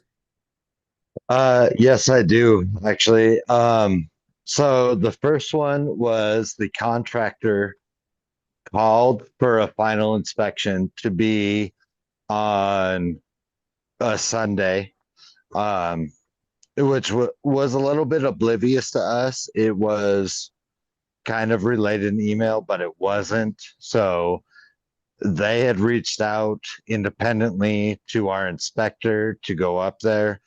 I was on site with the inspector because I requested to be on site with the inspector, and he found multiple deficiencies for that. The deficiencies were noted. Jordan, can I stop you just 1 minute? We need another motion to extend the meeting to 10:15. Yep, absolutely. I'll move that we extend the meeting to 10:15. Okay, all in favor? Okay, sorry, go ahead, Jordan. The inspector was not satisfied with the internals of the tank. I was on site with him when this was expressed. the inspector had to go off to another job. The following week, he was on site on Monday. He said that he was satisfied with what was done to the internals of the tank as far as the coatings and everything went. There was a couple more things that needed to be addressed on the top of the tank above the high water level, but he approved us to go ahead and start filling water. They disinfected. We started filling water, and the following day they had those deficiencies on top of the tank corrected. I sent up my other operator with a member of MPC, and he said that they looked correct. Of course, I can always be called out for warranty work. I actually had a state inspection today where they went and looked at it, and some concerns were made, but overall they were satisfied with the way that the tank looked. So each of the change orders, is it associated with the inspector having to travel back and forth? That is correct. Yes, he Twice. did. He was actually here for much longer than he needed to be. He got pulled to multiple other tank inspections. And I will say that our inspector, his name was Lucas, he has done a phenomenal job, even though it's been a hard strain on his personal life. He has been phenomenal in communicating with us. Those reasons, the weather. For these two. The first three. So he mentioned that there was, when I think the state inspectors went up, that there was some concerns potentially. Is it anticipated that there will be another change order to bring the inspector out again because of that? No, there will not be. There's just, so the inspector from KLM himself was expressing, like some of these coats were done in 2025 and they passed inspection. Some were done in 2026. It was mostly just more of a aesthetic concern. Like the aesthetics will be a little bit different because some have been sun worn already, but it was nothing for a functionality standpoint. Functionality, he said, you guys are good to go. We're ready to start doing this. I would just say it's hard to tell what's going on from the type of data that we're getting and not being on the finance committee. It's just hard to get up to speed and know how this subcontract relates to the overall project budget and costs and how much of the recoup comes in to support it. And it's just hard to get up to speed. And I frankly don't see how to do it in this moment with this information. It's been going on for a long time with a lot of information being brought to the board. Yeah. So, I mean, my recommendation is this isn't gonna make or break. Because the man needs to be paid. And some things were done out of his control. So, Yeah, and I as I know- understand it from Jordan. Yeah. Sorry. A little go bit ahead. more information. The inspector that we had is an AAMP certified inspector. I believe he's the highest class, which is I forget what it is right now, but it's basically a coating inspecting over all of steel and everything. So he went ahead and approved that it was good quality. He approved that it was good work, sufficient work, aside from, hey, it's going to look discolored and stuff in some places, but everything was to the correct millimeters. And so, and we believe that the inspection went correctly. So everything was good to go. The disinfection I witnessed myself. And currently I'm hoping the tank to be back online by about Tuesday of next week, if not a little bit later, just because of the way that the spring flows are going. Thank you. And Tina, you had a comment? Yeah, I also wanted to make a comment about the money. We do have a bond from them as well as not paying their final payment, so this money is not gonna come out of nowhere, it will be paid. Yeah. So I just would maybe perhaps this is a good place later page for me to make my motion to have a work session, the info section on the water system to get up to speed on the work that's been performed over the last 3 years and what the next steps are in the CIP plan, and hear directly from the contractors and the water engineers, both from Respect and I think it's West. Westwater. Westwater. Right water, sorry. Excuse me, yes, right water. To educate us and get us up to speed and understand where we are and what's going on, because it's a lot to be thrown in the middle of all this and not to Walk in know new. Yeah. where all the numbers are and just everything that's happening and not happening. So. So I would like to make a motion that we have a work session that's for the board to hear from the contractors on work that's performed to date, both from Respect and Westwater. I'm sorry, SGM was actually the people that put out the project manual with this. Respect was not involved with this project. That's right. Okay, so then I would also include SGM because there's various different, I know Respect helped scope the project that then SGM did and Westwater did, so it's just a comprehensive request. So I thank you, Jordan, I would like to add SGM to that request. Okay. Yeah, go ahead. So there's a motion, is there a second? My motion is to create a work session where we invite in the respective contractors to explain the work to date for the past, I think when the time the capital improvement plan was approved, what's occurred and what's next on the critical path and where we are and how that relates to the funding we received to introduce that, just so we can have, were you able to get that? Thank you. Okay, did we second? Okay, all in favor? Okay, so now, for this, Yes. So this that's- change order, so now somebody. Thoughts on it? Well, to me, it sounds like a change order, we're not gonna lose anything. He's already done the work. He's been here, everything's good, the tank is filling, should come online next week. And he needs to be paid. It also sounds like, but it's going to be, if not a complete wash, mostly a wash between the bond and, what did you call it? The final payment and the bond. Yes, and the living. What is it called? Liquidated damages. Yeah. Liquidated, yes, thank you. That they don't get paid for. Yeah. Money's withheld. So I think that, I don't think we'll lose any money on this. I like getting paid. That's all I have to say.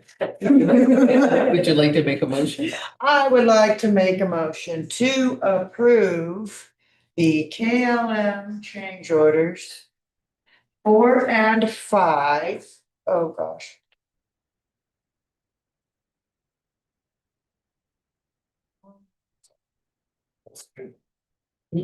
Thank you. So I would like to make a motion to approve change orders number 4 and number 5 at KLM Engineering Inc. for mobilization and final inspection services associated with the 2 million gallon GST rehabilitation project and authorization for the mayor to execute the agreements. We have a second. I'll second. Any more discussion? Ready for a vote? All in favor? Aye. That was unanimous. Thank you. I would like to propose that we add the ad hoc committee report to our next meeting. Do you feel like there's anything in it that has to be said tonight? I don't think so. We're working on definitions and defining clearly the verbiage used and what definitions we're gonna use and how we're going to describe them. I think we're on the right path.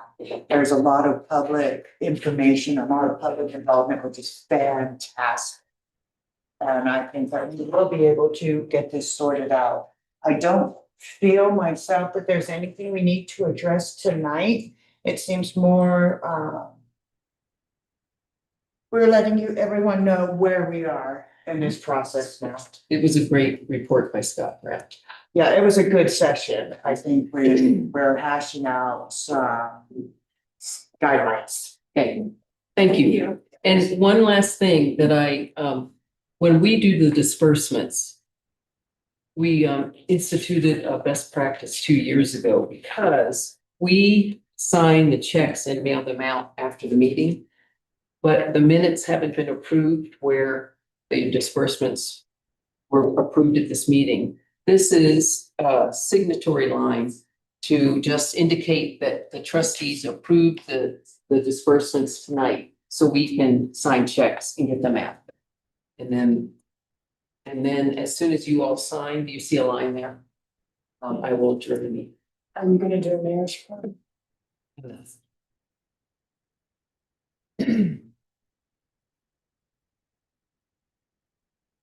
you're done, I'll adjourn the meeting. Sometimes all of you sitting here when it's not on record. Okay. Thank you.